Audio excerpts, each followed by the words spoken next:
this.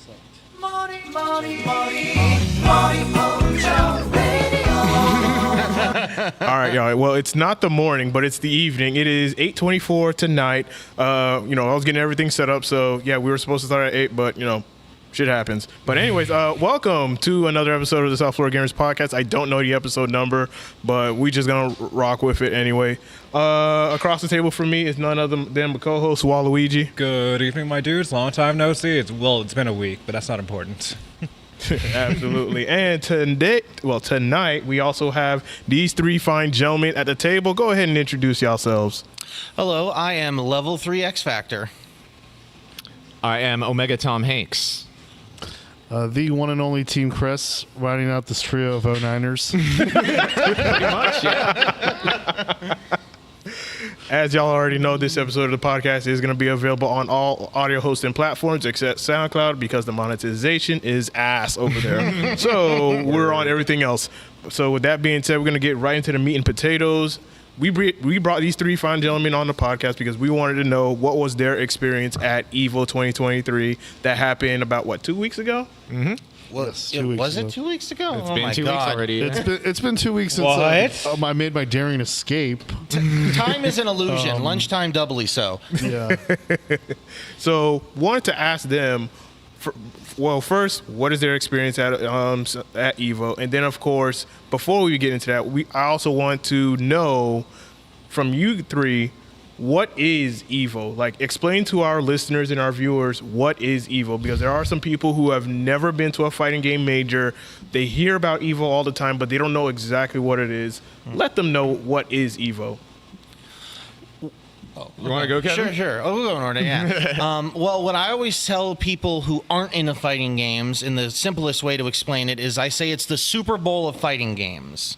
It's basically the pinnacle of competition for the year for all different fighting games. Because usually when you tell people, they say, "Oh, you know Street Fighter, you know Mortal Kombat," they go, "Yeah." It's like it's the world championships for all the fighting games. And then if you're into fighting games and you don't know what EVO is, that's a little confusing. But if you do fall into that Venn diagram, then I just say it is the world championship of fighting games. Even though some games have their own individual circuits, this is like the championships for the entire community all together as one. Oh. That's very well said. It's also notable because it is by far the largest open bracket competitive tournament for any game. Especially now. Yeah, and so they just ran the largest open bracket ever, 7,000 people. At least definitely the largest in North America. I've heard back in the Alpha 2 days, way before my time, they had like an official Capcom tournament in Japan that got like 10,000 entrants or something that Daigo won. But that's way before my time. North America, yeah, for sure. Definitely the biggest. And definitely worth going to. And of course, the arena experience is like no other in fighting games. It's the best. I'm just going to say, first straight up, if I had a time machine, I would definitely enter that Alpha 2 tournament. That would be like, that's bucket list material. I mean, that's might have been 2 or 3, one of those. I mean, I know I read in a manga they had one for like VSAV as well. The Daigo manga? Yeah, the Daigo manga. No. So, EVO, first off, what you got to get used to, it's a lot of walking and connecting flights. There's a lot of stuff that's the price of admission too. But I've known about EVO since 2002 when I was just a little young kid on the IRC chat and the SRK, the shoryuken.com forums. I was very... Kids ask your parents. Yeah, I followed EVO back then. And so it originally started off in LA, and then it's where it really was, it always put together to try to unite like those regions on the West Coast, and then eventually try to unite the Japanese players, then expand it out towards the world, and now it's expanded out even further with a new location in there. But as Ivan said, it is, and Kevin said as well, I mean, it's always been something you compare to at the world level. It's always been something for the fighting game community to really have a celebration. You really see how far the community's come along, how much it's grown. It's always been the gold standard up there. It's always been the one thing that everybody looks forward to. And it's just I'm really thankful too that we've had 2 years of it since the pandemic, and during the pandemic we were worried we weren't going to have it anymore because of a lot of issues that were going on. Yeah. It was in Not doubt. just with COVID, not just with the community, but with the fallout from 2019 EVO. They had to make some changes, and changes were made, but EVO still holds that high standard as being the world championship, the pinnacle, just everything that really celebrates the industry, because it puts both esports, and I feel lately in the last few years it's grown more from a community standpoint as well. They've tried to cater more to it, whereas before that it was kind of going more the direction of being a convention. So now it's just something that I think they scaled it back a little bit to be more of a celebration of just fighting games at the best and highest level.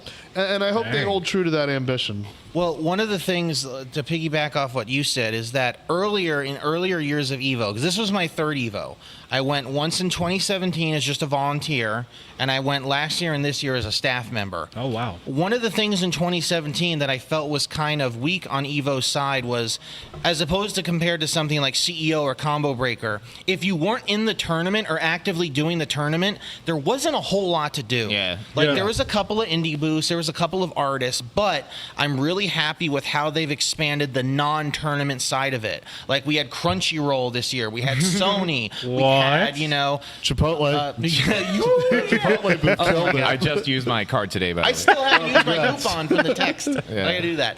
But yeah, so there's a lot more stuff to do if you're not actively in the tournament. There's the free arcade, there's side events. So I think that's a really good thing that they've expanded on in recent years. Yeah, for sure. There's, the long walk is something you have to prepare for, though, because, there are a few area hotels that are within walking distance, but it is quite a walk if you stay at the Luxor.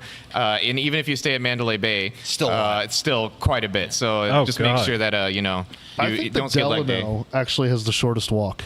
Which one? The Delano. Interesting. Because it's right at the corner of the Mandalay Bay's casino. It's like that little exit there. That kind of makes sense because Yeah, you I can can just see go to that. the convention center directly. Yeah, and you got a straight walk through I might there, do that next year. Mandalay Bay, you got to walk through its own casino. Yeah. it's And long. the Luxor, you have to walk through the casino and also the Mandalay Bay. But if you get the second elevator at the Luxor, you get it right at the exit to the Mandalay You have Bay's to like get the little specific that little elevator mini requested. mall that connects to the Raiders Stadium. Yeah. But either way, I mean, where are the comfiest shoes you have? Jordans, Yes. Crocs. Got it. Believe me, like you're gonna need them. If you've never been to Vegas before, Vegas is just tiring to go to because there is a lot of walking no matter what you do, and It's 107 degrees outside. It's hot as hell. I remember the first time I went. 107.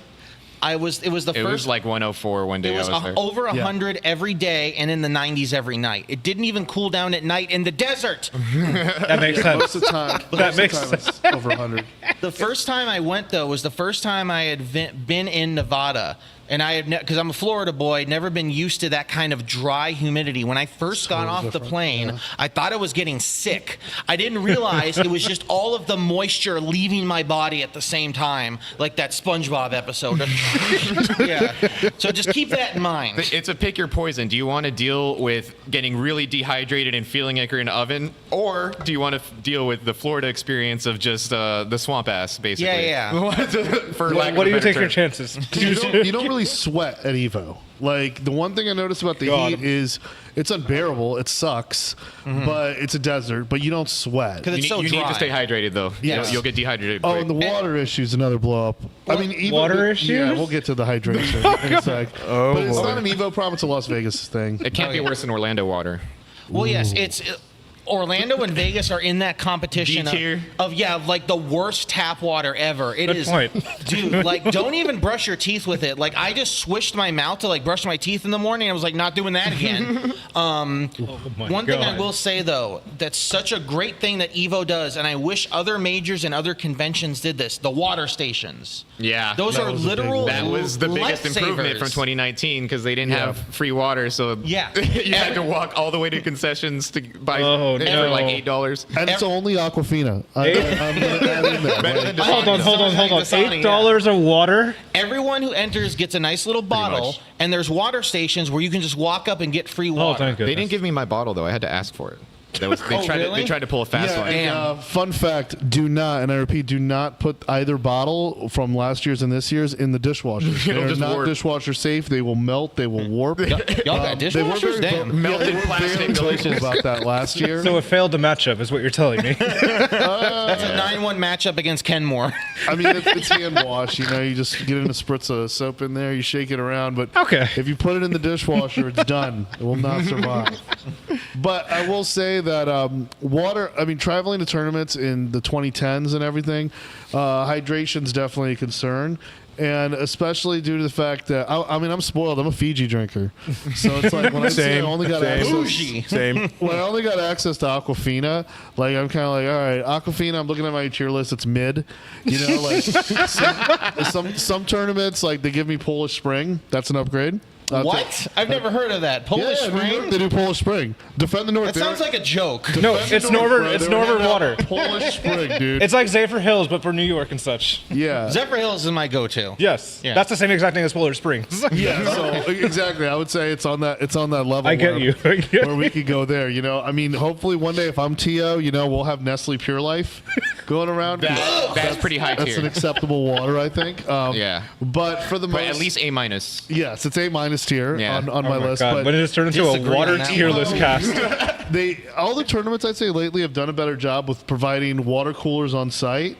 But what EVO does is just next level, where you just have that bottle, you constantly fill it up, and it saves time, it saves money. A lot of times when people feel It's fatigued manageable. at tournaments, they're just dehydrated. Like as soon as Yeah. you drink water, you'll feel a burst of energy, and then you'll be able to react to Drive Impact. Maybe. And Vegas, that's how they get you. Shots ready are to say- $3, water is $10. Yeah, pretty much. I That's just say the robbery. blackjack. I mean, not bad for shots, but I still. just gamble, dude. If you gamble, you drink for free. You're right. Like, just don't lose your money. I couldn't gamble this year. It was too broke. Next year, though, I'll have a savings. I have a running joke with my girlfriend. Whenever I go to Vegas, I say I do one gamble because I'm not a gambling person. So at some point during the weekend, I will pull one slot machine or throw one die and do that. Like, okay, I'm done. I did my gamble for the weekend. So what did you guys think You're about pure-hearted. the casuals area this year? It was strange that SF6 had less setups in the casuals area than like Strive and I Dragon heard Ball. about. I'll I be heard, honest, I, I I did heard not about see that the casual from, area. I heard about We were that so from busy. I didn't see the Creator. casual area either. Really? It was all right. It was just annoying to have to wait in line for setups, but it was kind of fun though because I managed to get like an 8-game win streak on one setup, so that was legit. Yeah, or like that's 8. nice. And then I eventually lost the DJ mirror. I will say, casuals at EVO is a whole new development. I think last year was the first time I saw them have a few dedicated casual stations. Yeah. Because EVO was notorious for that, and there were a lot of tournaments where you wouldn't have. I mean, EVO still does not have any casual setups or matches on Sunday because they're in the arena Yeah. finals, Right. which was a big growing discussion last year. They really should do it, but it would be so expensive though. So But Yeah. that's the one thing I grew to love about majors is the finals day when you're not a top 8 guy like me. And I've gone decades of not getting top 8. You know, we do the side tournaments. We have some SF4 and Street Fighter 4 in the afternoon, or I'm just able to sit down and get casuals with people who got out of pools and just Yeah, grind hit and up find my Jabali way. Land.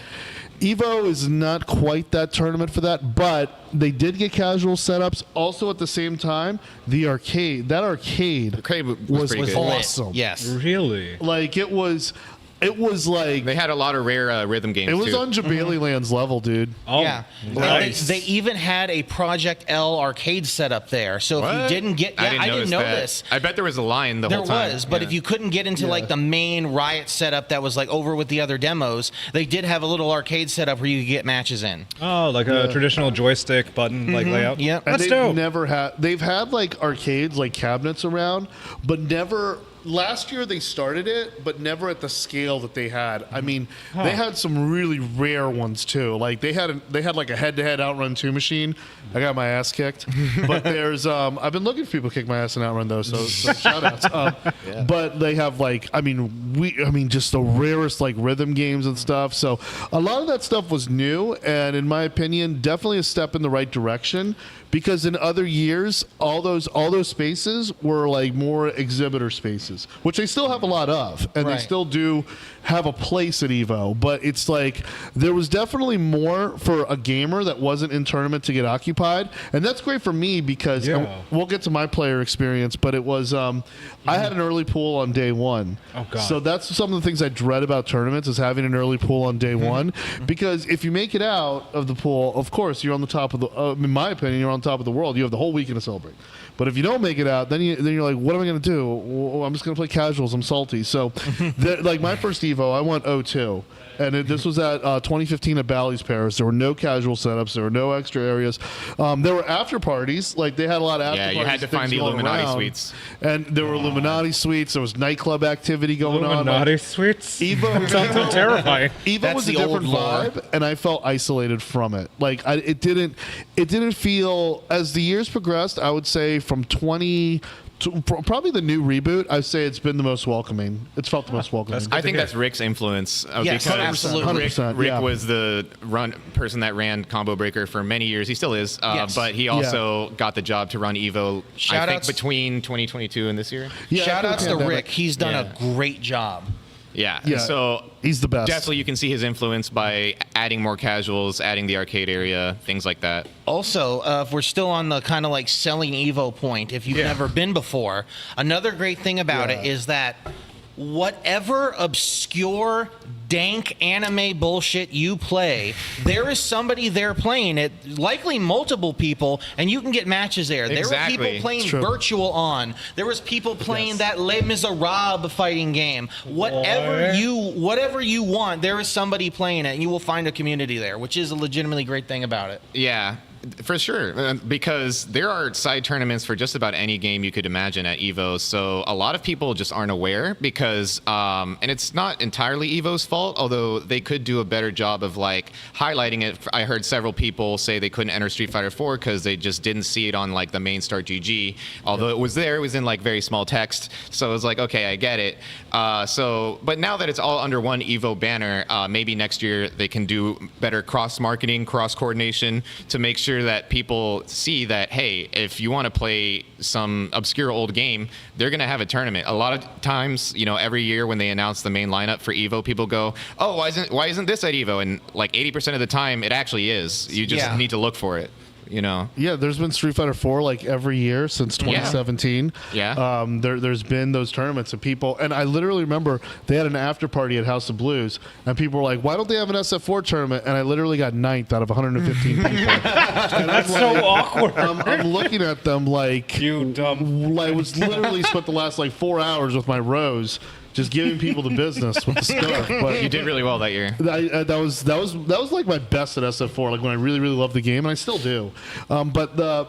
But I would agree with Ivan because the Combo Breaker and CEO in particular too, they do have the similar approach where they have the main division of games, but they put a ton of emphasis in the community sections. Yeah. Yeah. Like, Bailey Land is pretty much where all the community games are. So like. and they're highly advertised. Exactly. For both So games. people will just randomly walk to Jabali Land and see a tournament going on and get interested in it. Like, Right. Yeah. There's even like a second mini arena in there. Yeah. The Yeah. little wrestling ring they have in Jabali Land. Oh yeah, I was watching Third Strike there.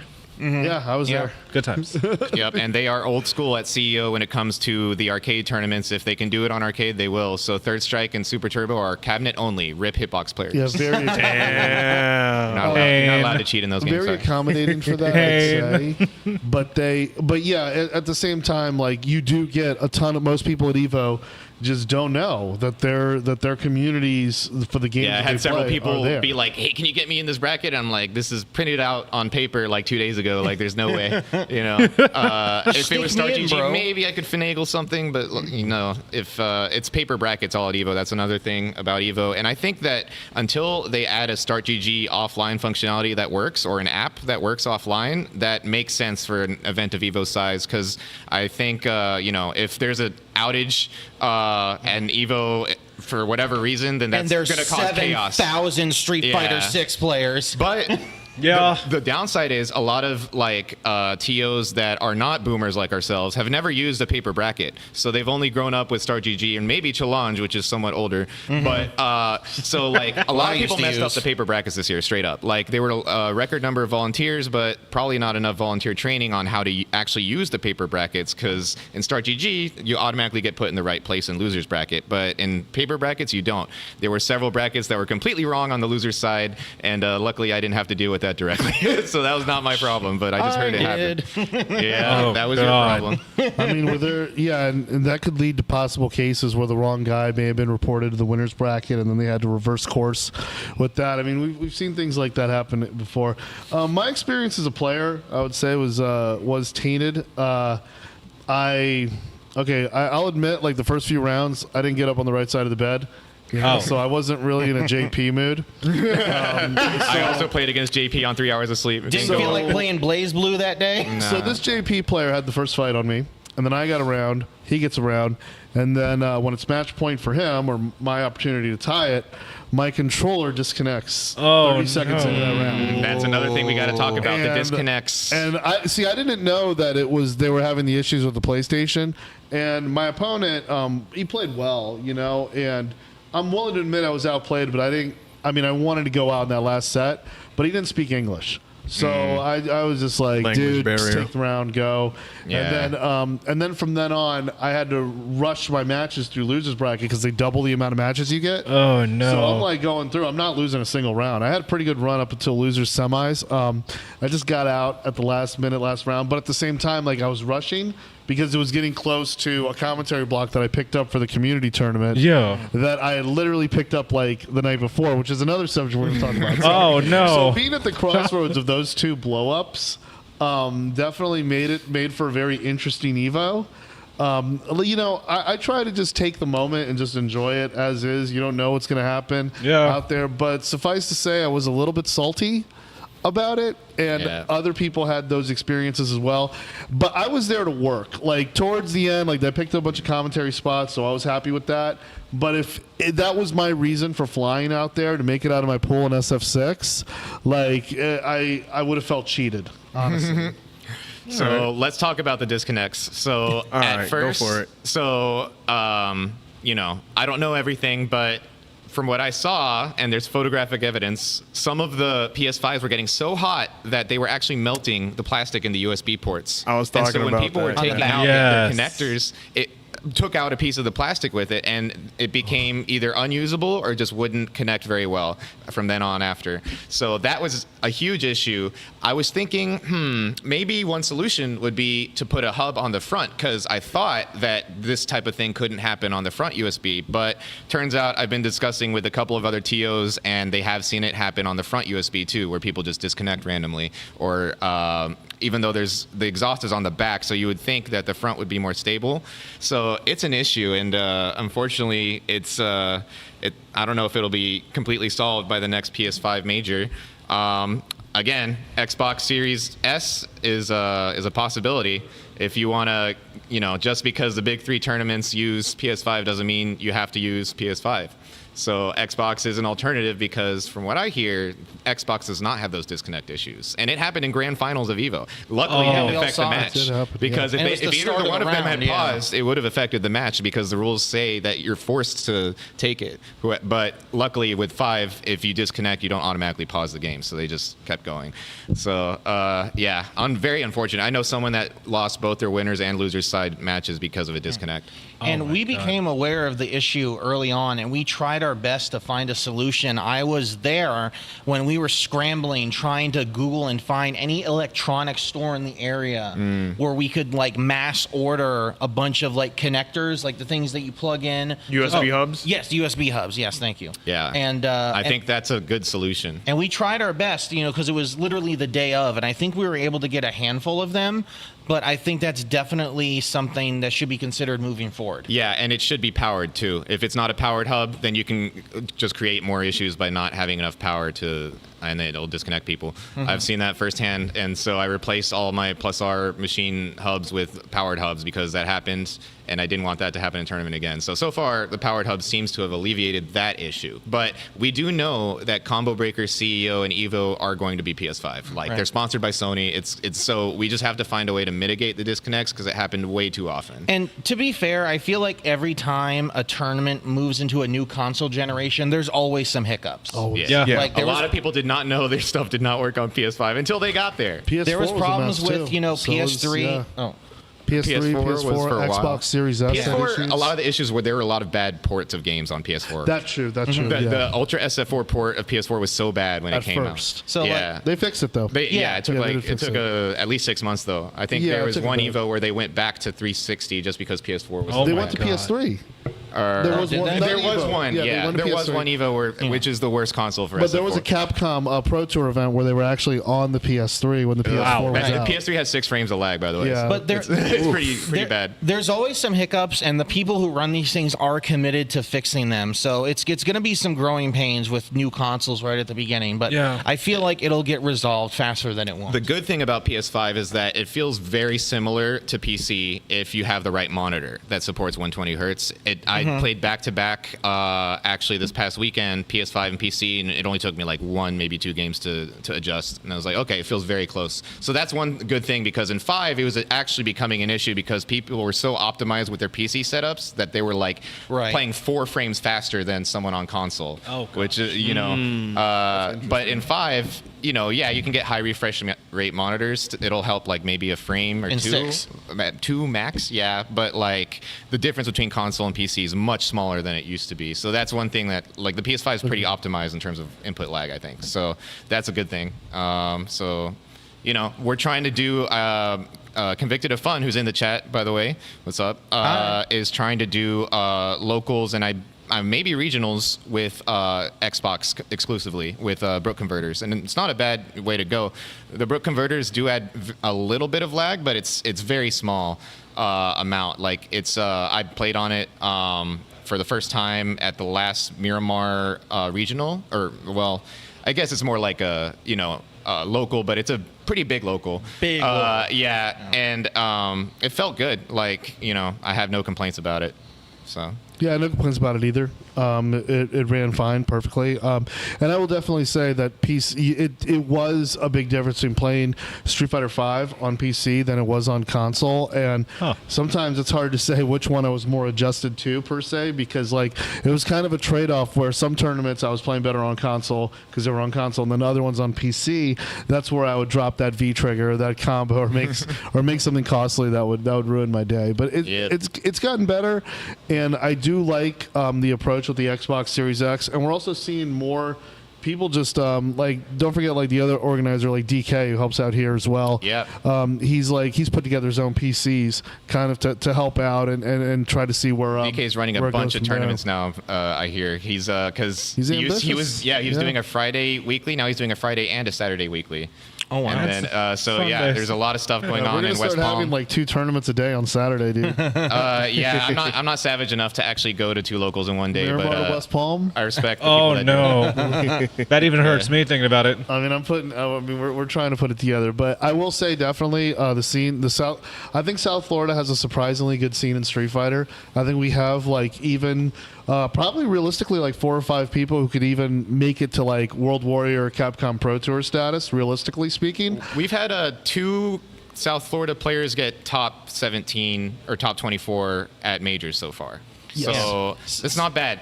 And, South Florida has historically always had like good players, and I think in this case specifically, because Street Fighter is the tide that rises all ships, right? When Yeah. Street Fighter is good, everything does good. So I feel like the fact that we have a Street Fighter game that people like and enjoy playing is going to increase that skill level as well. And everywhere I travel, South Florida is well represented.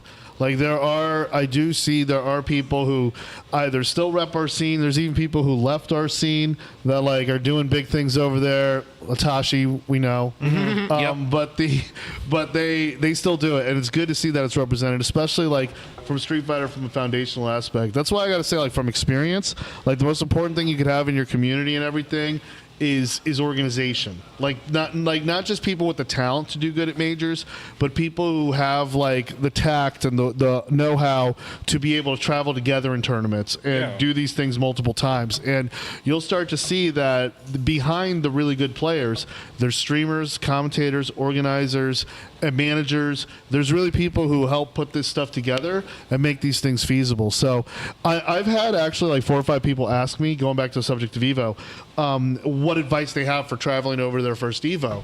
And I say, like, you got to find people who can, first off, you got to make the decision. And you can make the decision wherever. You can even make it last minute. My first EVO was made literally at the registration closing bell and everything. But I traveled and I stayed with Ivan and Tantan, another mutual friend of ours. Yeah. And really, it's like when you find like groups or people that can kind of split the trip together and kind of find ways to travel, like that's really one thing that helps grow the community. So we have very strong hubs with our locals, our monthlies, and things that we organize, put together for. But there really is like within our scene, like kind of a network of people who we travel together and we put things together to go to tournaments and align with our own mutual goals, and really finding that kind of group and that synergy. Like you really feel like the community kind of, when you go to majors, your community really is your team. Yeah, the C in the FGC is very important. Agreed, 100%. Yeah. I will say that I do want to say that you are correct about what you're saying, Chris, because when I went to CEO for the first time, it was me and Waluigi. Yeah. Because it was our first time going to a major. We've never been there. We don't know what to expect. And from then on, and I was just like, yeah, we're going to every CEO. We're going to every CEO Taku after that. Because now when you find people within the community that you can go to these bigger events, it gets cheaper for you, and you don't have to worry about spending so much money, like upwards to $500, $600, $700, or even $800, or even close to $1,000. You can get like a couple of people. I will get some cots. So that way, some people are on the bed, some people are on the cots, 4 people in a room. Inflatable bed. Yeah, exactly. That's what I'm saying. Yeah, and the price of the room gets cut down to 4, and you get to enjoy the weekend. You don't have to worry about spending so much money, to the point where I would say last CEO, which happened back in June, I would say I spent close to $500 overall. Yeah. And CEO Taku, which is the cheapest one to go to, I'm literally under 200. Yeah. And the other thing is when you go with your friends, then you're with your homies. Exactly. You know, and that just adds to the fun. Nobody wants to go to a big event by themselves, right? Yeah. I have. It sucks. Yeah, it's rough, dude. I've gone to like, card game tournaments by myself where I don't know anybody, and so you're just kind of like standing in the corner, you know what I mean? Like It just gets awkward. Yeah. It gets awkward. So Yeah. it benefits everyone. Which is why, me and Waluigi, we try to get people that are in a part of the cosplay community, like, yo, come to the FGC community. Like, if you want to go to these big events, because I know how much y'all spend to go to these bigger conventions and whatnot, just to stand around, take pictures, and cosplay and whatnot. Come to the FGC. You're gonna love it, to the point where once you go back to the anime conventions, it doesn't feel the same anymore. You don't have that. Yeah. You don't have that itch, because when you go to these majors, you get that adrenaline rush. Yeah. That feel for competition, to the point where it's just like, even though I lost, I want more. Yeah. And now you're just playing friendlies or casuals with anyone for hours on end, because this is the one place that you can really get good at the game, because where else are you going to find, other than your weekly locals, that you're going to find to play against people offline that are from different parts of the world? And these majors are the kind of places, I can't tell you how many times I just randomly struck up a conversation with somebody who happened to be talking about something near me that I was like interested in or whatever. I was in line getting popcorn at the arena on Sunday, and the people behind me, turns out they were from Orlando. And we had a great time talking to each other. It's like, oh, we're friends now, cool. And yeah, you're absolutely right about because I was somebody who went to a lot of conventions for a really long time. One would say too many. And I've kind of transitioned into, I don't really do the comic or the anime cons anymore. I mostly just do big tournaments. Only if I want to spend money on merch. That's Yeah. the only time Or if there's I really like go. one guest I really want to see, right? Yeah. I mean, I do Holiday Matsuri. That's the one I don't that know you- yeah. why I do it. I'm It's the broke. best be anime honest, con but in it's a Florida. That great- actually has a but I decent don't regret FGC presence, Yes. though, because Jeff the Hero runs. Yeah, Jeff The does a game room at fantastic Holiday job. Matsuri is the best. Yeah, Yeah. Jeff the Hero does a fantastic So job. that's a good and- FGC cosplay crossover. I mean, every FGC event has cosplay contests now. I was surprised at how many cosplayers were this year. There was more than I thought there was going to be. Yeah. There were some good ones too. Popular hobby. What I prefer the FGC too, going off what you're saying, Kevin, is that what I love is that the thing that's drawn me the most is how approachable everyone is. Like, you can have conversations with the people who run the show. I actually, on my way out, I had a really awesome 20-minute conversation with Seth Killian. Just kind of picking his brain about like old school wisdom and all that, and had a fantastic conversation with the guy. And like, that's the thing where people, like the other players, they play amongst us. Like, and a lot of the top players, they like that feeling too. They like that the FGC is open, that there's a big bracket, and everybody has to earn their way in. Yeah. Because in a lot of places like esports, they do that. They don't do that. And going by what the record that EVO set was that I tried to explain this to my friend why EVO was the biggest competitive event ever in esports history. Now, they may not have the amount of people per capita there for the event, like attending, like maybe like some League of Legends event in Korea or something that fills up a stadium Dota would do that. or whatever, yeah. But the international for Dota, of course. But how many people there are actually there to play, compete, and see how much they measure up against the world? Right. Not many. Only like 6. So you have like only 60 competitors and a whole arena looking and cheering them on. That sounds boring. But they never get to meet and greet the other players. And the other players never get to, like, you know, have sessions, or maybe you can pay to have some private session with them Or coach a bit. But it's not as approachable. Yeah. You know? Yeah. And that's why we had 20,000 competitors, people who showed up there to kick ass. Yeah. Like, and that really says a lot. There's a reason that all of these franchised esports events have been on the decline, while FGC events have been on the rise.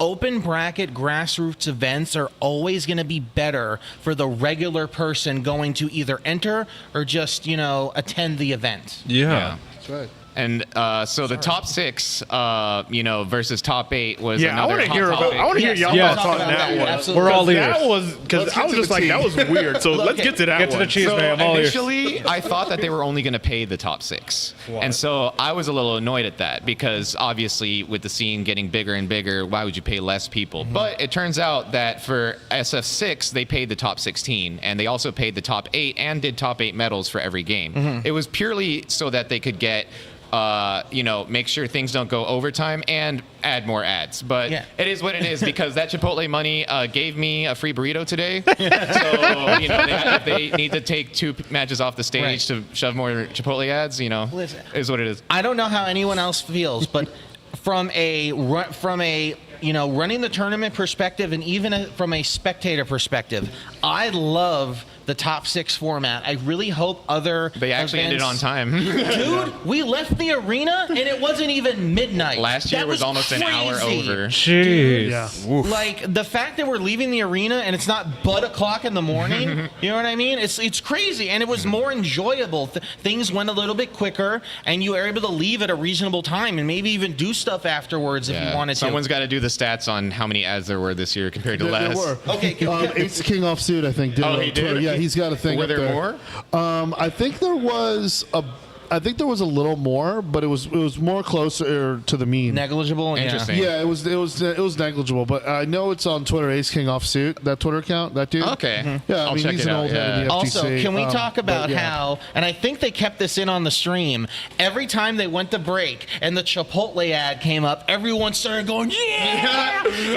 Over the Listen, code. like, it's the literal definition of the word meme, because somebody decided to do it, and in that moment, in that arena, we all got in at the joke at the same time and all started doing it. And that's the kind of shit that I love. That is something that you will only find in the FGC. That absolute goon energy to all get on the bit at the same time.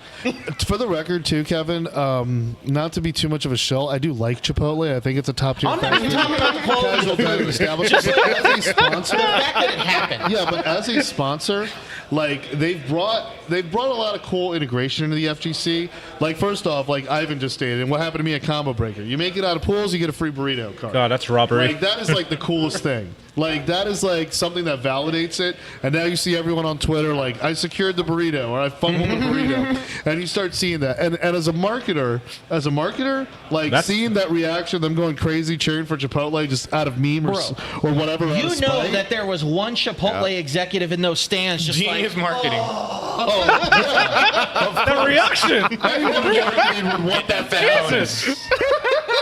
I mean, but what like, and I just think it's a step in the right direction, like them sponsoring more tournaments, competitions, and like kind of integrating like free burritos like throughout the event. You could call in and get them, or you could earn them by getting out of pools. I thought that was a big win. Like even whatchamacallit, like L.I. Joe coming out and having us all text that number for burritos. Right. Like how it blew up on Twitter. I could see how, in so many ways they've tried things like that with the FGC and how it fell flat on its face. Yeah. But this one had a matter of timing. I don't think people expected Chipotle to be the savior of the FGC. Nobody Last year it did. was Pokimane with the free water. So, Right, yeah. That's it. Ryan in the chat brings up, and also everyone who made it out of round 2 got this really nice EVO cross Chipotle like messenger weekender bag thing. That was really Yes, nice. they It was did. the ones That was that they really were nice. Oh, if fucking you out got to the it out crowd of on round 2, Sunday. yeah, that's yeah, right. yeah, yeah. Unfortunately, it was not good enough next year. I have one. So- You know what needs to Hey, happen? nice. You know what needs to happen? And I'm just gonna say this for CEO Otaku. We need Wawa to do the same thing. yes, that was We so need hard. Wawa. Give me do a the gas same thing. card. I want a gas card. Wawa I ever want some sponsorship. sandwiches. Free sub I to I gas. tried to do a Wawa sponsorship one time. I remember there was that one KOF tournament you ran. I think it was 14. King of Wawa. Yes, the grand prize was a Wawa gift certificate, and it was the hypest shit ever because people wanted that Wawa gift The card. Wawa opened right next to Versus, which was our old That- venue. And I think That the ad CEO was like, Otaku crowd by the Wyndham, don't underestimate it. I think that One year Popeyes ran out of chicken. Yes. And Yeah. the year, like I think Wawa How ran does out of sandwiches Popeyes run one out year, of didn't chicken? they? That's crazy. Yeah. I think the ad that you made They was ran out of like lottery Gold tickets, too. Diamond holding a It hoagie or was. I'm actually something. trying to find it. It was so Like, good. It was a while ago, but It was legit. But CEO Otaku is great because they do have like discounts with your badge, like at all the restaurants Yep. nearby. Yes. So all that works, and again does so much wonders for the community. Yeah. It makes you. It just makes you. You're happy to see. the lost Still Wawa. have access King to of Wawa. that old KLF chat. Is probably What in there. kind of Oh, you know what? kind of lore are you revealing, Do I Ivan? still have that chat is like 10 years old, dude. It's Oh, boy. dead as hell. We're about to resurrect the dead chat right now. Resurrection. I think it was called Joy Boomer Boys. status. All right, I'm gonna have to look years. Another in the thing I want past. to mention, by the way, is things that have fallen flat on their face, like at like Media. EVO events, Media? right? Oh, So like, yeah. there have been times where like they've tried to bring like live bands and music into these events. Yeah. Like, Well, they you did remember- that in they top did. 6. Yeah, and it kicked ass. Yeah. But remember other years, Oh, like yeah. they had Capcom Cup, where they had like a Mega Man cover band. Oh wait, no, and that's then not they it. also this had was the resurrection. They had God. Well, yeah, there. I'll find it. I'm remembering they had. They also had Del the Funky Homo Sapien, who I love, but like that performance was weird. Wait. Repeat the name of that I again. don't They had remember Del that the Funky actually. I Homo don't remember Sapien. that either. Delta Funky. You know who Del the Homo- Funky Homo Sapien is? No, I mean that's hard for me to say it in a sentence. Oh, he's awesome. Look him up. He's raps on a lot of bangers. But he came out and performed like this weird song at Capcom Cup, and it just fell flat. Chat hated it. But like having the Capcom band Cap jams. like play like these awesome covers of like the characters' themes. Like I thought that was wicked, man. It was legit. Oh, we found it. Can we Yeah. put this on the camera or something? Yeah, I'll put it on the camera. This is some old SFL lore right here. King of Wawa. I hope Oh, I look can at see that it. on the replay here. I remember this image. I remember it. Is it Oh focusing? shit! Yeah, there's a lag time. There you go. Yeah, Wawa boys. First Yo, that $10 Daimon. gift card. Diamond with the sub. Such a boomer-looking picture. Jesus Christ. Wawa boys. Oh my God, we're bringing it back. Those are some. No, but like Those are that's a some good fun point. times. I loved that they brought that band. It was so fun, and I thought to myself, man, it would be cool if other games did that. Imagine if we had a band come out, even if they weren't from ArcSys, and play like Guilty Gear songs. That would be sick, dude. Because like even during the commercial break, before Guild Strive started, they were playing "Smell of the Game" and everyone was singing along. I loved it. With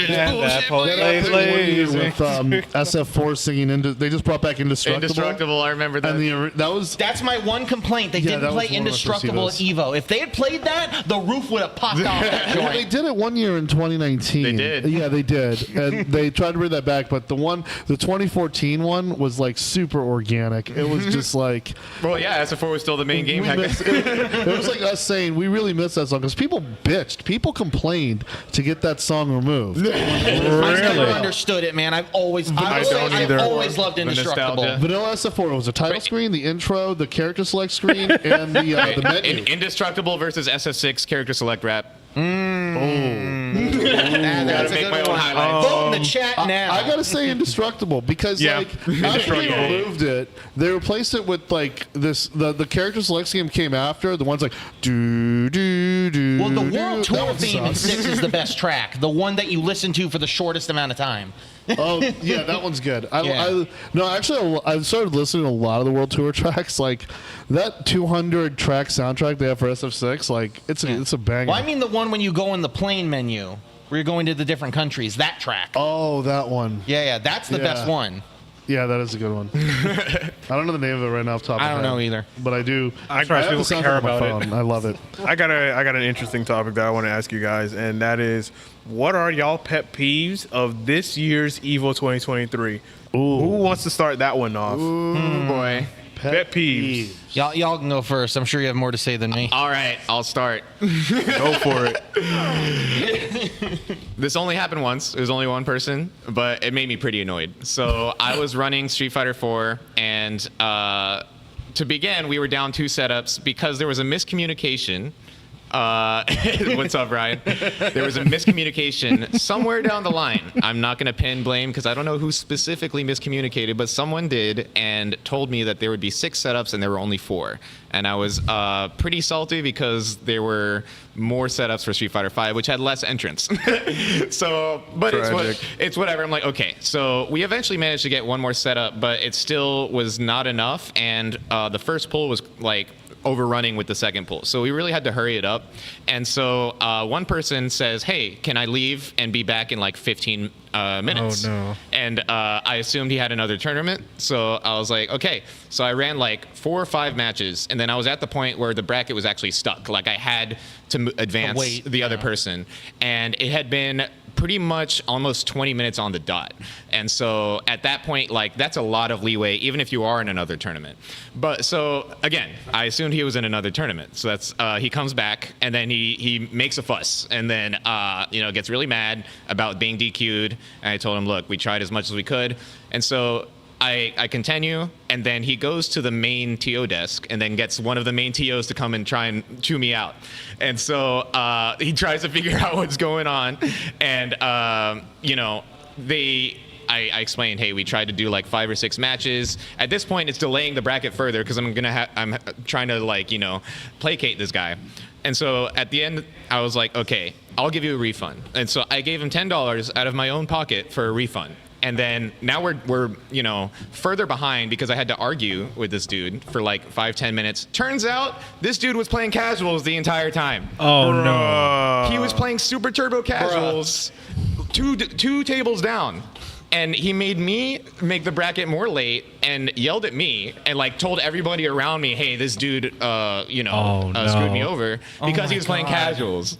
Now, if he was in a tournament, it's like, okay, borderline because he did technically say 20 minutes and I DQ'd him between 15 and 20 minutes. But, at that point, 15-minute leeway, it's like when there's so many games going on at EVO, it's like you have to advance the bracket. That is one thing, if you're going as a competitor, to keep in mind, because I know people love to sign up for everything, but because these events are so much bigger and there's so many more tournaments and so many people in those tournaments, you do have to really be careful about that, how many things you're actually entering in the crossover between them. Yeah, for sure. As It's not like it used to be. as the schedule comes out, check for conflicts and immediately submit that request form.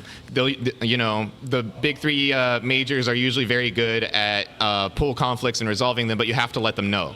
Don't let them know last second, because then it's impossible.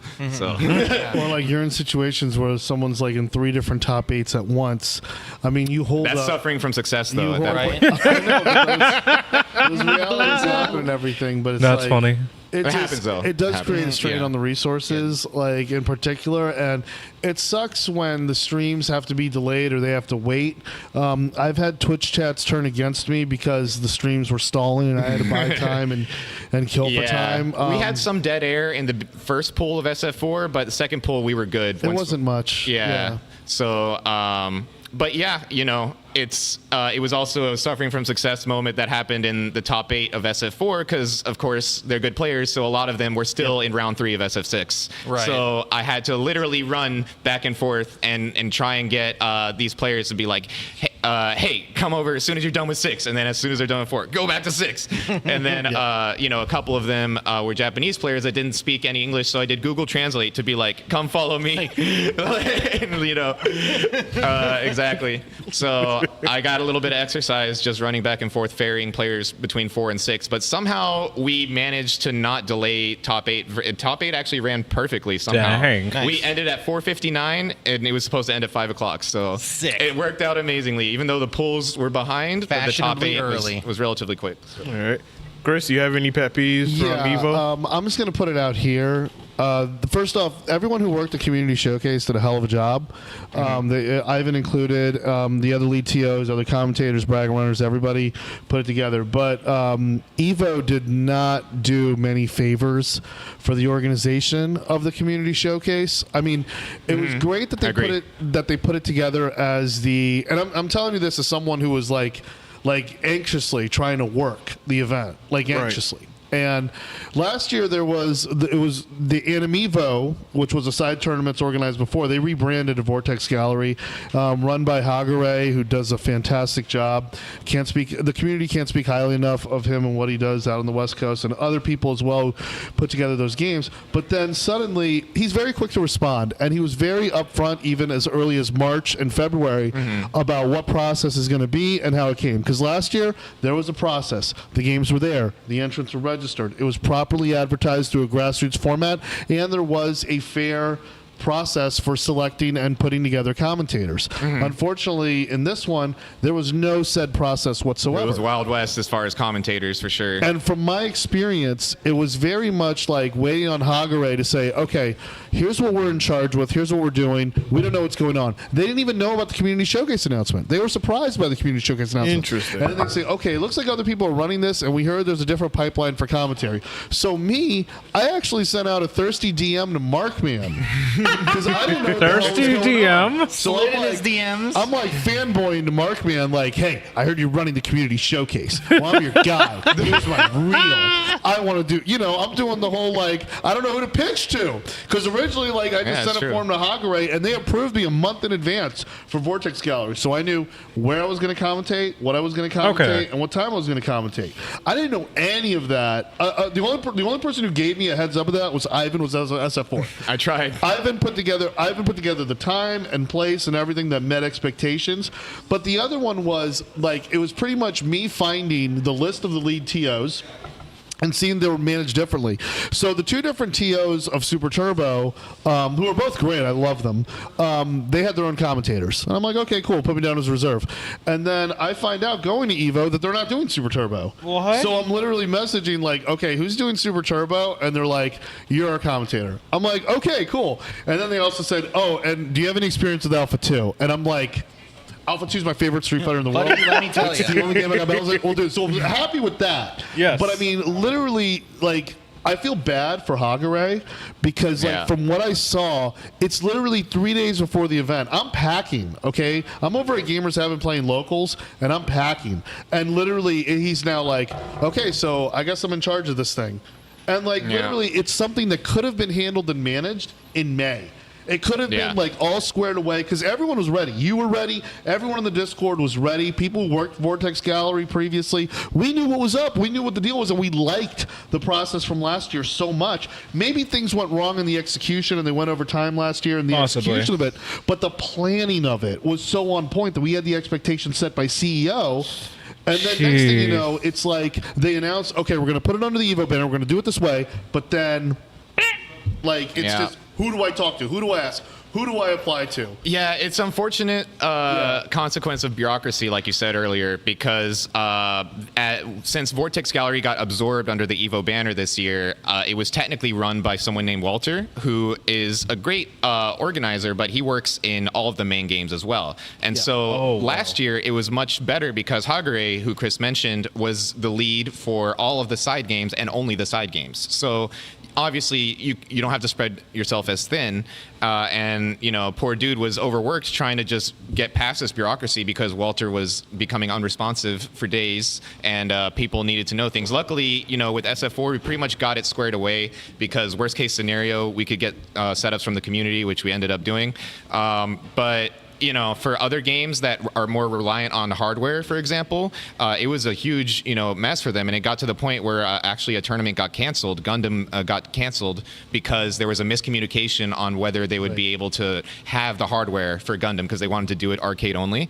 And so apparently, like last second, they just said no. I don't know all of the details, but I DM'd Brett, who is the TO for that, and he was pretty upset because he's really trying to push the Gundam scene. And they were excited to do an arcade only tournament, and they did it last year. So there's no reason it couldn't be done. Something just fell through the cracks there. So unfortunate for them. Luckily for SF4, like I said, we somehow ended up on time, but it was kind of like a lot of people scrambling last second for a lot of things. Yeah. So we let them know in the feedback too. Yeah. So yeah, they have a feedback form. Like last year, like for commentators, for example, they had a commentator Google form. Like, okay, what game do you want to commentate? What do you want to do? This year it was literally just like they told the TOs just find your commentators, whatever. And it's like, okay, you can do that, but it's much better to have everything organized already in spreadsheets so Hagure doesn't have to make every single one of them. The dude was like overworked, doing things that should have been EVO's responsibility. If they want the additional entrance from people that would only enter the community games, then they need to also take responsibility for those games and having them run well. I got on a plane planning to do 4 hours of commentary, top 6 SF4, top 6 3S. Literally on the plane there, it comes together. I'm doing 8, and then I end up doing 10. Oh my And it's gosh. 2 hours, which for me is a dream because I want the work. Like I'm not going to shy away from the work. Anybody in this chat, people who knows, like you have a paid opportunity for me to commentate something that I can kind of explain competently. I'm there. I'm going to hype it up. As long as you get paid. Yeah, we'll rock and roll. But the thing is, it's like not having that preparation, and then seeing the conflict it put together in the brackets, it affected how I played competitively. But also at the same time, I really had to pace and manage my energy. And also, it took away from me being able to explore the booths, the exhibitions, play some Project L because I wasn't fully. That bites. I was prepared there to play and have fun and do a little bit of work, but then it ended up like I got the dream job on the way there. Yeah. Mm-hmm. So I felt I could have prepared more for Alpha 2 and Super Turbo, even though I feel I did. I gave the commentary my best. I have no regrets. Whatever they want to say about me on YouTube, bring it. But and believe me, they're bringing it. But honestly, it was a dream come true and a pleasure. I just wish. I just wish it could have been prepared for more in advance. So there were some things, though, that were better about the community games this year than last year. So one, there was more space. Yes. And 2, they moved it closer to the main games. So last year, a lot of people got DQ'd literally because it was on the completely opposite side of the venue, and they got DQ'd walking from one pool to the other because it took like 10, 15 minutes to walk. It took 10 or 15 minutes. Like, I could vouch, my feet hurt from that a lot, So too. the location was good. The space was good. Setups were mostly good except for like that one miscommunication. And the stream setups, they provided official stream setups for a lot of the side games, pretty much almost all of them, which was very nice because last year it was pretty much free for all. You bring your own setup. Screwed. Oh, Alpha 2 got screwed. So were they originally planning to stream it? They were originally planning to stream Alpha 2, and that was going to be my original assignment for Alpha 2, but they didn't have those pods properly set up. Ooh. And so, I was screaming in a webcam for what they could get of the last half of the Grand Finals reset between Boss and Choi, and given how good that match was this year in the Alpha 2 tournament, it's a shame the community that we couldn't present it to you that way, and I genuinely felt bad about that, which is why I really wanted to bring it for Alpha 2 for this one. But I do remember the pods that they had set up for streaming. I mean, I know they had one up for Ultra SF4, Ultra SF2. Great game, and I wish they brought that back, honestly. But for the most part, like, it wasn't as set up or as professionally done as like having Spooky and his affiliates there at the pod. So I do 100% feel that the execution of the stream. I mean, I had my doubts that they could pull it off. Like, seeing how it was set up at first, I was like, "How is this?" I remember how EVO went last year, and I was like, "How are they going to be able to run this?" But they ran it very well, and me and Cujo Kate threw it down, did great. It was Vampire Arcadia and Net Battles, who were the two pod streams, both great streamers. Net Battles from here, by the way. He's an OG from Miami. Really? Oh, yeah, that's real cool dude. And then Vampire Arcadia, I've worked a lot with over in the Midwest. Does Net Battles still live in South Florida? They visit here and there, but they're from pre-09. Oh, gotcha. So that's like, interesting. we don't O9ers, we don't know about them. We don't know. They're Illuminati. So, but for the most part, they're great streamers as well. I want to give a shout out to them because, especially Vampire Arcadia, like, I've worked with them a lot. Vampire Arcadia is great as well, I love and they were amazing to work with in the Super Turbo commentary. They gave me a Red Bull. Thank you guys for that. they knew I was at the end of the tank, so I was able to Gave you wings to refuel and give that tournament the hype. Yeah. Truly Now, deserved. as far as main games, obviously 7,000 people for SF6. I did like how they had 2 streams going the whole time. That was really cool, and they were, for the most part, very on top of it as far as not having dead air on the stream. So I would say that was a plus. By the time round 3 pools started and it started getting really stacked, it was impossible to watch pools matches unless you were like posted up there, like, you know, before the pool even started. It was so crowded. When I was trying to ferry people to SF4, I had to go through like crowds of like, you know, Daigo and Dogura and like Fudo and all these dudes, just like Assassins all creeding your these way through the crowd. Yeah, all these killers all packed in one area. It was crazy, you know, just how stacked the tournament was. Jeez. You know, yeah, there was one pool that had like definitely had like Fudo and like at least 2 or 3 other like top Japanese players in like round 3. So by the time round 3 started, everyone wanted to watch all of the pools, so it was impossible to find like a good pool to watch. Yeah, so unfortunately I was like, well, I'll just sit in front of the actual stream setup and see what they put on stream, because I'm not going to stand around these crowded pools. So that was, I mean, suffering from success, right? There's 11,000 people or whatever. As far as numbers, it was literally over double the entrance of last year. That's crazy to think about. I don't think there's ever been a jump in numbers that big. And it didn't feel definitely like not since it 2009. didn't feel more crowded. It didn't? It didn't feel more crowded or jammed more than last year. Well, in certain areas. In certain Yeah, areas. and yeah, they did like the side games were definitely much better as far as space, but again, there were just too many people wanting to see the later pools in the SF6 area. But like, there's really only so much you can do. Like, they did spread it out to like their best of their ability for the most part, I think. The arena was packed. Oh yeah, Well, the arena was yeah. definitely Let's talk packed. about the arena. So I didn't go. Unfortunately, I had to fly back on Sunday, so I just I sold didn't my know you ticket. weren't there. So you managed to fly out on time too. Yeah. Yeah, we were actually the good ones. Yeah, I guess like I so. got bodied too. I'll share my own travel story, but like you were able to fly out Sunday, man. More power to you. Yeah. Some people were there till You like mean Wednesday, you gave your Thursday, ticket man. to a friend, right? Yeah. Yes. Pretty much. That's exactly what happened. Anyway, so yeah, the arena, people bought those tickets like immediately.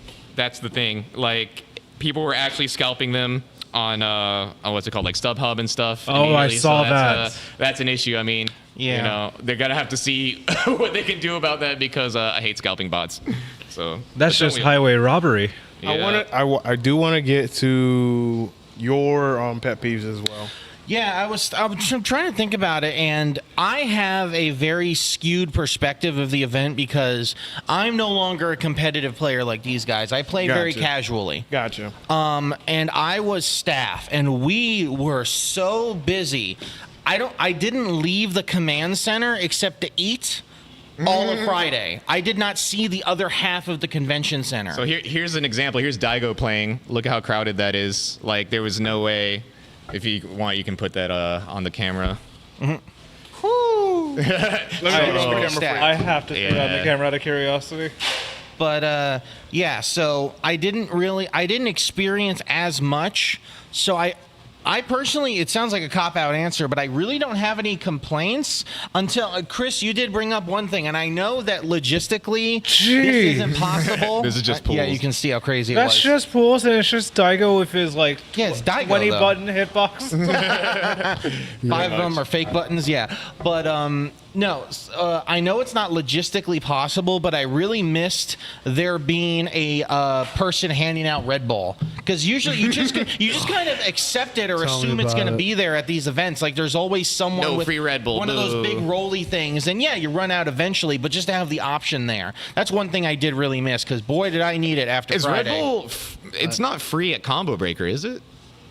I mean, they sell those Red Bull mixed drinks, but I Yeah. don't remember ever getting free Red Bull from Combo Breaker. I need to know I've never been a I combo got one. breaker. No, I got one.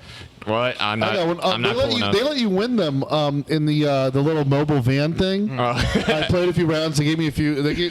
There's opportunities to like participate in things that like let you get a complimentary. I see, not wish there free, was a way to complimentary get Red one Bull. without paying $11 at the snack bar. Yeah. I'll just say that. It was originally five. Like originally, Red Bull at previous Evos was $5 to $7. I mean, I know it's a Vegas thing.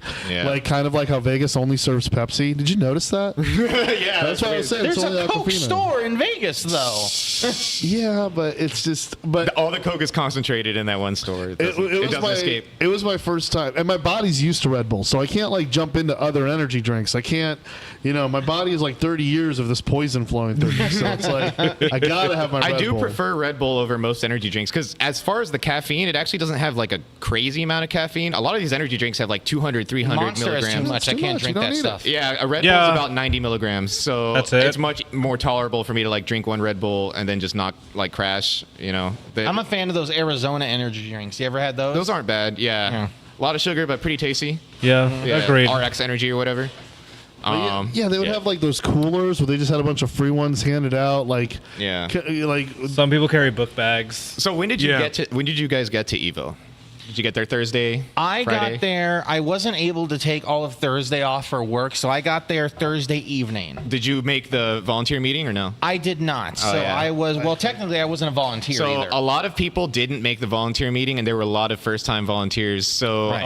Oh, no. that's the thing is that probably led to a lot of people just not understanding the paper brackets and all that stuff. Right. Because even like Combo Breaker CEO, they don't really use paper brackets much anymore. I don't think. But, well, I wouldn't have gone to the volunteer Does meeting. the 'cause CEO I still was use staff. paper brackets? I forgot. Yeah. Oh, CEO Yeah. does. But Okay, never mind. For the staff, Yeah, though, CEO we did have Comic multiple Book or meetings Comic with Book? all the staff members on Discord Yeah. before EVO. So there was a lot of communication between staff before the event. But yeah, I Yeah. flew in. I was already packed. I clocked out of work. I worked from home, and I was on in an Uber within 15 minutes after that. So I think I landed at like 9:30, 10 o'clock. Got you. That was my original plan, but I didn't get there until Friday morning. So Convicted of Fun is saying they do use paper at both CEO and Combo Breaker. They have roaming reporting, which is what you're thinking. That makes sense. Yeah. And like when people walk around to get stream matches. yeah, they also fill in the Start GG. Yeah, they'll have their They their do their tablet. brackets. Oh, that actually reminds me of something. Sorry. Yeah. That's very One good. thing we did at this event, which I don't know if others have done, maybe that's where the idea came from, but because we had so many pools running at the same time, especially on Friday, that was another thing that helped make it so busy. There were so many simultaneous pools, right? Like all of MK was on Friday, so that's the whole thing, and that's just one game, right? Yeah. What we ended up doing was we had people doing what Ryan in the chat is saying, roaming reporting, where we will actually get up from the desk and actually enter stuff like on the floor in the pools, talk to the pool runner, look at their bracket, whatever. What we ended up doing was we had the bracket runners take pictures of the bracket and send it to a specific Discord channel so that we could then input it at the command Oh, center. that makes sense. That That was is- super helpful. I that's really clever. like doing that. I think we should do that at more events. Yeah. A lot of data entry, getting those paper brackets in there. I saw brackets in my sleep. Yeah. I also want to say it's very difficult for venues to have like good internet. It is. Yes, for it Wi-Fi. is. Very expensive. It is. Painful. Evo, like I've had, I believe there may have been an Evo where I didn't have signal inside the venue, but this time I had signal, so that definitely helps with the case of moving along for Discord. Yeah, I did have signal as well. This year was unique also because I never had travel issues going to and from EVO. Me neither. But this I get year, real lucky. I mean, I came in late because my flight got delayed 2 hours, and I should have seen that was an omen, because like Sunday night my flight got canceled. Fortunately for me, I had Dr. B, who was like staying with a few friends over at a big Airbnb. Oh, nice. So I got to crash in a master bedroom from like 2 a.m. to 6 hell a.m. yeah. But the thing is I was screwed because my flight was canceled Sunday night and they rescheduled it 8 p.m. Monday night. So, and a lot of people had those situations where they got more and more cancellations, especially because there were weather issues with the connecting flight from Delta and Atlanta. My only advice is try to use the app to.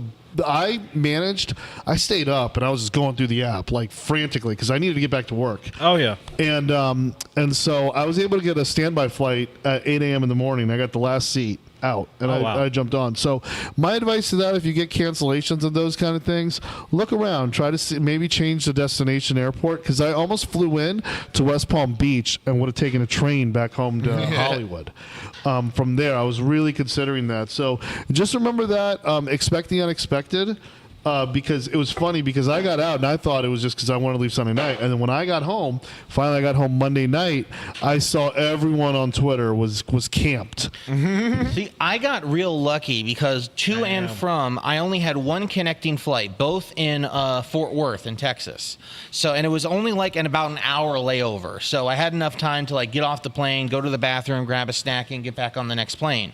But what ended up happening was the night before I flew out, so it would have been Wednesday night, I got a call from an 800 number. You know, usually when you get like scam likely calls, you can tell, right? Yeah. This number somehow looked legit, and I'm like, maybe I should answer this. Turns out it was American Airlines, and they told me that my returning flight, leaving my old connecting flight, which was supposed to be Charlotte to Fort Lauderdale, was canceled because the plane had to go under maintenance. Oh, God. So they're like, oh, do you mind taking an earlier flight? I'm like, yeah, I don't care. So instead of taking an 11 a.m. flight on Monday, I took a 9 o'clock flight, and they gave me a $300 flight credit for it. Oh, that's awesome. So that's my won. flight to Gen Con next year sorted out. And that reminds me, by the way, I am, as somebody who plays fighting games and card games specifically, it was always so rough for me that EVO and Gen Con were always the same weekend. Yeah. Next year, they're different weekends, Let's baby, go. finally.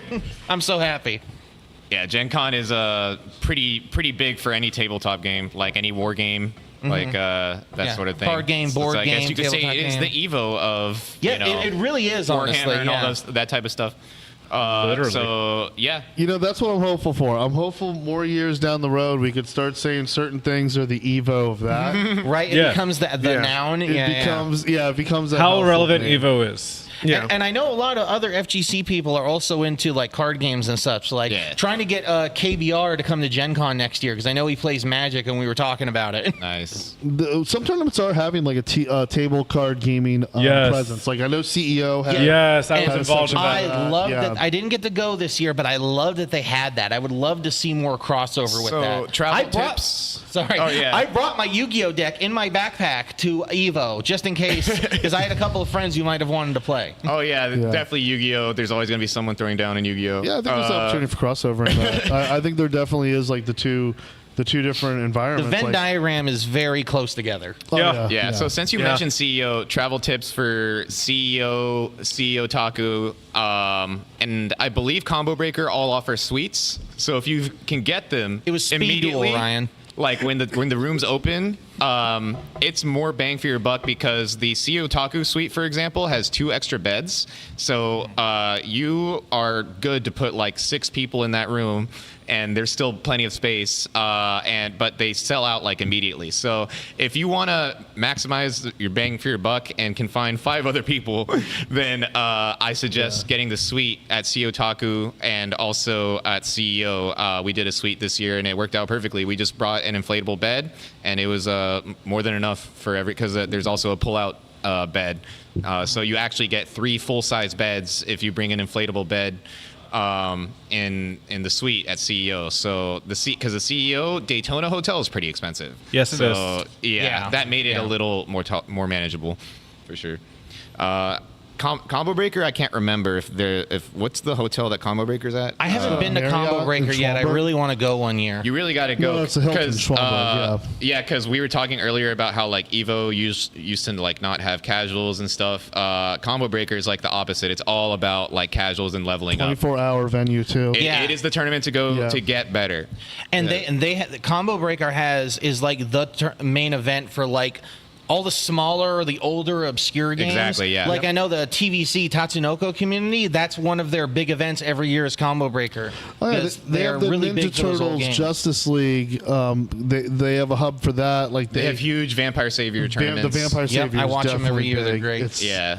I would say the probably the hardest hotel room to get is Combo Breakers, Yeah, But they'll it- sell out really quick. but it is like the most convenient place to get because like It's actually attached to the what venue. sucks about that venue is it's hard. It's a great venue, but it's hard to walk to.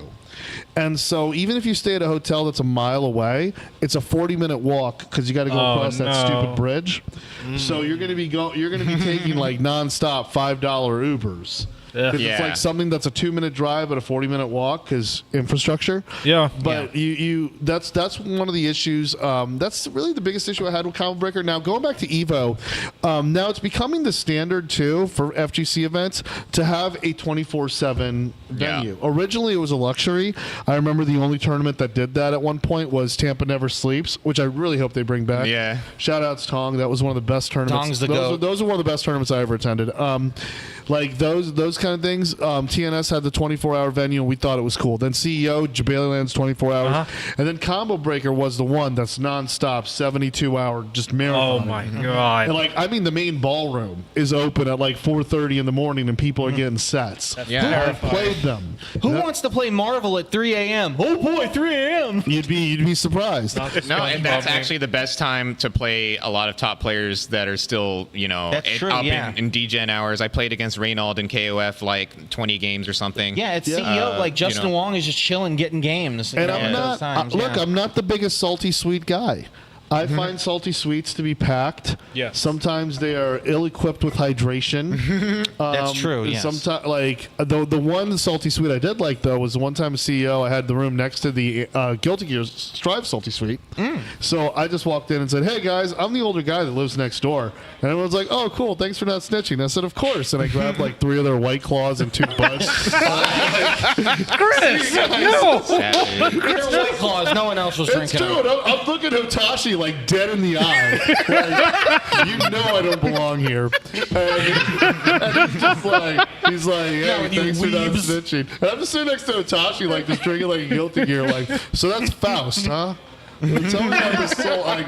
What's a yellow Roman cancel? Oh my god, you're just not even caring That about was the the game. best salty sweet ever for me, my experience there, and it had nothing to do with me. I just You're literally, literally like, are you winning, son? You NPC'd the heck out of it. I And then bribed myself. Like, you had like plus 10 it. charisma, walked in there, and you were ready. and for the record, I had no intention on snitching to the FGC. I mean, everyone, because you know, we're very protective of our reputations here. Yeah. Like so, like you know, I'm not going to snitch on a salty sweet.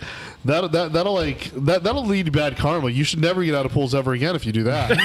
But so, True FTC experience is this and I week did- getting shut down May with a all noise your complaint. burritos be soggy. yeah, and I didn't have, and I don't think they sensed I brought in or threatened any of that Karen energy. But I was just kind of like, look, I'm the guy next door. I don't play your game. Let me take your beer. Listen, if there's one person I know in life who rolled a nat 20 on charisma, it's Chris. That's what I'm saying. Usually I'm a 1 to 3 though. I do want to. I want to ask another good topic and whatnot, and that is where do you guys see Evo in the next 3 to 5 years? Like, what are your expectations of where? All right, with how Evo is right now, where do I see them going in the next 3 to 5 years? Y'all thoughts? 3 to 5. I'll go Honest? first. Okay. I see them hiring me, putting me on the flyer with the other commentators that I did more commentary than. Yeah. I got to flex on that. No, but honestly, like I think as long as Rick is passionate about it and really into improving the experience, as the people of the big three. I mean, the big three are the big three because they always work at making it special every year. They know that these 3 events are things that we look forward to. We happily go broke for, and we have salaries. We are salary men, and we go broke. Yeah, we all have 9 to 5s. Yeah, Yeah. but we happily go broke for these 3 events because it's an honor. My hope is that they find a way not to mess up the grassroots thing. Yeah. Like, they make it so that all the players are accessible to the people. We're all within arm's reach. I fought Mena in the second round of CEO in my pool, and he was just a cool dude, and we had a cool conversation. That's awesome. Gave me a little advice and everything, and I knew he was going to win the whole tournament. And So, like, I want, that's the one thing that I hope for EVO. I expect it to get bigger. In fact, I think, and especially with the way that Las Vegas received it with the key to the city, Yeah. I expect EVO to outgrow the Mandalay Bay, which is ridiculous. Yeah, to honestly. say. Maybe. Yeah. And I think But I just hope it stays grassroots all the way. I think as long as somebody like Rick, who is a part of the FGC, is in charge, I think that will stay the course. I think that's something that will keep in these events. And it's funny that you bring it up because, like, yeah, the arena was completely jam-packed by the I was time Street sweating, Fighter man. started. Yeah. There were no seats available. None. So, like, it was a risk because there's no, like, assigned seating. It was a risk going to the bathroom or getting something to drink, right? Because Oh, you didn't no. know if somebody was going to be there when you got back. But I honestly, I see it going nowhere but up. And I think, like, not just because Street Fighter's good and everything. There's, like, I think Project L is going to be a huge boon to the FGC. I think the numbers that we saw here, I would not be surprised if they doubled once Project L is out and that hype gets out there, because I really think that game has that kind of power. It's free, it's Riot, and Yeah. it's fun, right? That's like a perfect combination of getting people in there. And I think Chris is 100% right. If we see double the numbers, you're gonna have to get someplace besides the Mandalay Bay. Yeah. And the people of Las Vegas were very adamant about it being part of Vegas. So I think that relationship is going to continue, but it's like what happens when it grows and you have those kind of issues, because, like, for instance, CEO, as much as we all love Jabali, man, we all love that event. Yeah. Yes. But they've dealt with they're dealing with growing pains now, and now they have a lot of big decisions to make in the next 1 or 2 years. That's definitely going to affect and impact the quality of the event. CEO Taku is literally there because we outgrew CEO. Yeah. CEO outgrew that venue, but that venue is so much fun. I've had some great experiences there. Oh, yeah. That is why CEO Taku lives and continues. So it's like being able to accommodate for that, and I do see how Project L can bring a massive influx because League has such a big scene, such a big following, and I think we'll be welcoming to it. I think they're not going to run into the gatekeeping that they expect to see. That maybe people think like that the Kotakus and the Dexteritos think that the FGC has and accusing us of it, which is complete bullshit, by the way. Like they don't speak for our community. They don't understand what we do. I mean, they're doing their job writing, but like they're not in the trenches or in the weeds running They these only things, report making when it something happen. bad happens. Yeah. Which is And something they make it never- up too. And they make it up.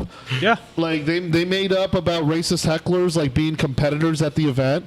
Like seriously, I hope that writer gets sued. And then also like same thing with the guy accusing Pax, a great Chun-Li player, of having a nude mod and loading it on a stream and everything. Yeah. I hope they get sued 100%. because like misrepresenting the FGC is like the one thing that's going to be a thorn in the needle. I don't know in how the that paw. gets past an editor, man. Like, because I was Because in, they suck. They suck at journalism. I was in games. Period. I was in games journalism and esports journalism for quite a few years, as you guys know. And I got out of the racket like a couple of years ago because, like, well, for many reasons. But honestly, there was no respect for fighting games there. I was on an esports specific website, and I was like the red-haired stepchild because I was the fighting game guy. Yeah. Yeah. It was rough, man. Oh I my bet God. now they'd want a fighting game guy though. Maybe. And you that's know. really up to the consumer. So it's really up to the reader and the consumer to say that, hey, these news sources, they do not represent the community. They do not represent the players.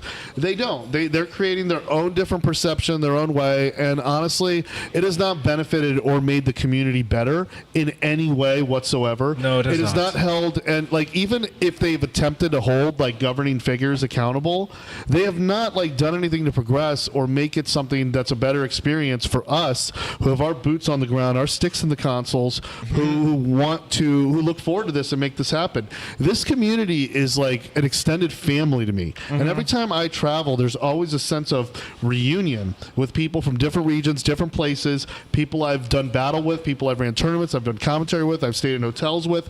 Like, I mean, that camaraderie, that brotherhood is there. Yeah. And Friends you only see 3 or 4 times a year because they're in a completely different part of the world even. Yeah, I see them more in my we're family. Gonna see more of that. We're going to see more of that come to the forefront, and that's what's going to be more of the face of the FGC is these unique adventures and these experiences that we have, because this is giving me like just a non-stop adventure. Right. And I want the future generations and future players to have like a journey as awesome, if not more, than mine. So I have just something to go off of that's what that she said, because you mentioned, we as 09ers, we have the nostalgia for traveling for tournaments because really to get good, you kind of had to do it. Like you could not go to be at the highest level online without like really suffering. It did happen, but for the most part, it got to the point where at the higher level players, if they hadn't heard of you, they're, you're probably not going to beat them. But now people come out of nowhere all the time because there's rollback. You can get as good as you want at your house. And now we have a situation where the CPT is 90% online. So if you are really that good, $1 million. It makes the most sense to take online more seriously than offline. It's unfortunate, but it's true. And so I'm a bit worried about the long-term ramifications of that, even though, of course, rollback is great. Rollback revived one of my favorite games of all time, Guilty Gear Plus R. Every game should have it, but it reduces the necessity of traveling to tournaments to get good. Yeah. So, you can get good online and, just win a local or two and then just be like, all right, I'm going to enter these CPT online tournaments and, get more opportunities through there rather than paying $700 to travel. Which is which is why I think that these tournaments, and I think like places like CEO and EVO are doing a good job of this. They need to be more than just the tournament. They need to be great events for people to have things to do and fun stuff to do if you're not in the bracket. And they're doing a great job of that. And I think that they will continue to do so. Yeah. Like my girlfriend comes with me to CEO every year, and the first year we went, she didn't know if she was going to really enjoy it, because she like watches fighting games. She doesn't really play them. She was like, I don't know, we'll see how it goes. Now we go every year because she loves it so much, and she doesn't even play because there's so much stuff to do and the community is there. Yeah. I mean, at CEO Otaku last year, unfortunately, the Jabaliland, or rather arcade area, was much smaller, but that had to do with just costs. And Jabali really said that he wanted to have more, machines in the casual arcade area, but he just couldn't because the cost doubled since COVID, maybe tripled. So that's understandable, but they really tried, that's for sure, because that's also another thing. Like when I first started going to tournaments, it was just pure sweat lords. Like if you weren't there to just sweat and get better, then what were you even there for? There was nothing. It was super bare bones. Maybe they would have a super run-of-the-mill cosplay contest or something, but nothing else really. Team tournaments and auction tournaments. Remember the auction tournaments? Yeah, auction tournaments are fun. Yeah, Explain auction tournaments. I'm low-key curious. So basically, certain games, they start off with an auction with an auctioneer, and what it is they start putting up certain characters or teams. If it's Marvel, CVS2, those games, they put those or a group of characters, like a bundle of characters. Okay. There was one where I had to pay for 3 characters, Street Fighter 5. So they auction off who wants to play this character, and then you auction. Whoever gets the highest, they win the right to use that character. So they buy those characters, and then they enter in the tournament with the characters that they bought. But if they lose, the money that they so the money they bought with goes into the pot. Oh, that's cool. So the winner of the auction tournament gets all the money that people spent and auctioned off of. I never ran one, but that sounds so risky. That's kind of my guess. Yeah, it's hype when people pay $250 for Happy Chaos or whatever, and Paying. But $500 for Zero May Cry. Yeah, and then sometimes people will just get a crappy character for $2 or something, but actually make a crazy run. There were some funny auction tournaments for Dragon Ball at Combo Breaker, because as a team game, you have to make sure that the team works together, but they would just auction the individual characters. So like you had the wackiest teams. So it was, it's a fun thing. They also used to have that's kind of like also a thing that Combo Breaker, when it started, used to be called Ultimate Fighting Game Tournament. Yep. And the big thing that they were known for was their mystery game and they ran like Shout outs Mugen to tournaments, Mugen Rating Selects, like just wacky fun stuff, which is also something that like, again, if you it doesn't matter if you're not aiming to be the best player in the world. Like it's something that you can just watch for fun, like a mystery game tournament, things like that. So adding those sorts of events, I think, also helps. That's another. I think fun side events are also a thing that aren't necessarily the main tournament or just casual stuff, but something like that.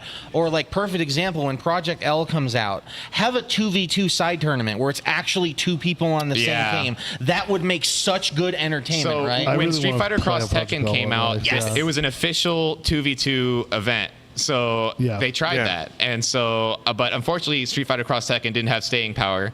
So, but even though it's a good game, so they could definitely do like, a singles and doubles format or something. That would be fun. Can you imagine the soul? Why didn't you burst me, bro? Now, as far as Project L is concerned, I agree that it's going to be really big. But one thing that the FGC has to look out for is Riot Games has a history of being very exclusive and protective of their IP, and so they might want to try and muscle out some of the community events with their own official events. Hopefully that doesn't happen and there's some synergy, but I think I'm also hopeful there's going to be they're going to have an ear to the community, because a lot of community people are directing the project, advising the project, that are in charge of it. Exactly. And they have people like Apology Man and Marlon Pie and very good players as basically consultants, making sure the game's good and not too broken, I guess. Right. And then as far as the growth of EVO, Project L is going to be huge, but we're completely forgetting about Tekken 8 and Mortal Kombat 1. Yeah. So all those three are going to come out within the next year. Yeah. So it's very possible that even if Street Fighter 6 numbers drop off a little bit, that EVO will still get bigger. Yeah. We're literally in a golden age of fighting games as far as like new releases coming out. Yeah. We have a new Guilty Gear, we have a new KOF, new Street Fighter, new MK, new Tekken. We have a Garou game coming out, guys. That's awesome. Wait, it's actually coming out? What? It's confirmed? What City of the Wolves? Oh, wow. Okay, I didn't know that. Well, technically, Fatal Fury, right? Oh, wait, I think I did hear about that. Is there a release date? They announced it last year, remember? And then they showed like a little trailer this year. Did you miss that? I must have. Damn, Yeah. But I like Garou. Yeah, that game's fun. Yeah, it looks sick. See my Kushnood butt. There's literally a dude named Butt. Yeah, no, but he's not it's Butt. true. He's very good. Rodriguez. He's actually really good. The But other game's called Marco.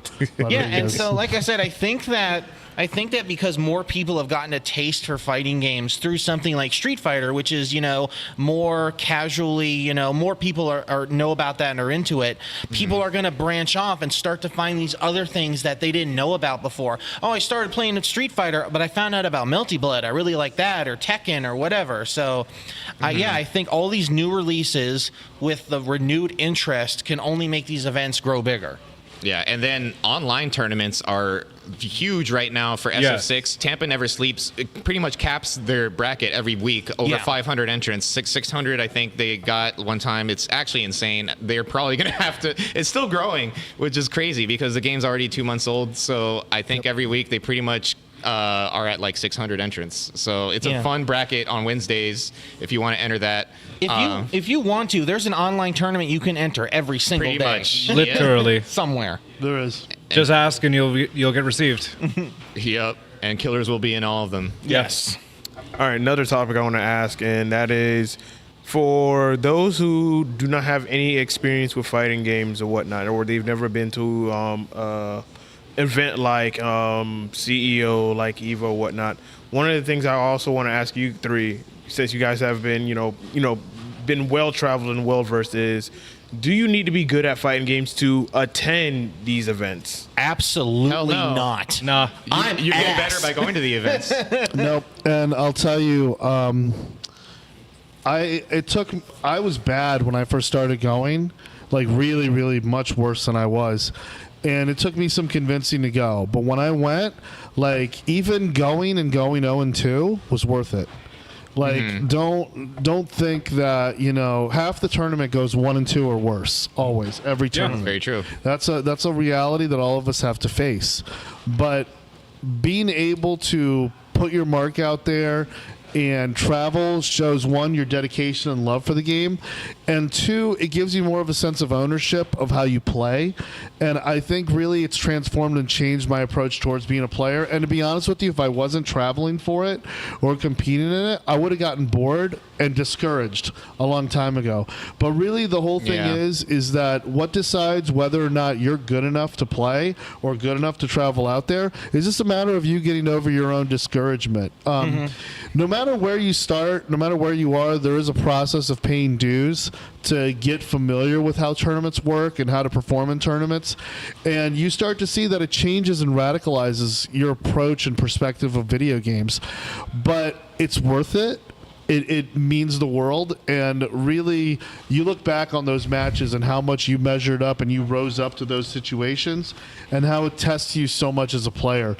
I think that if you have passion and love for this game and really pursuing it, you really owe it to yourself to see what it's like out there on such a grand stage. Maybe not the big three, maybe something in your region or monthly or something, just to get that feel for it.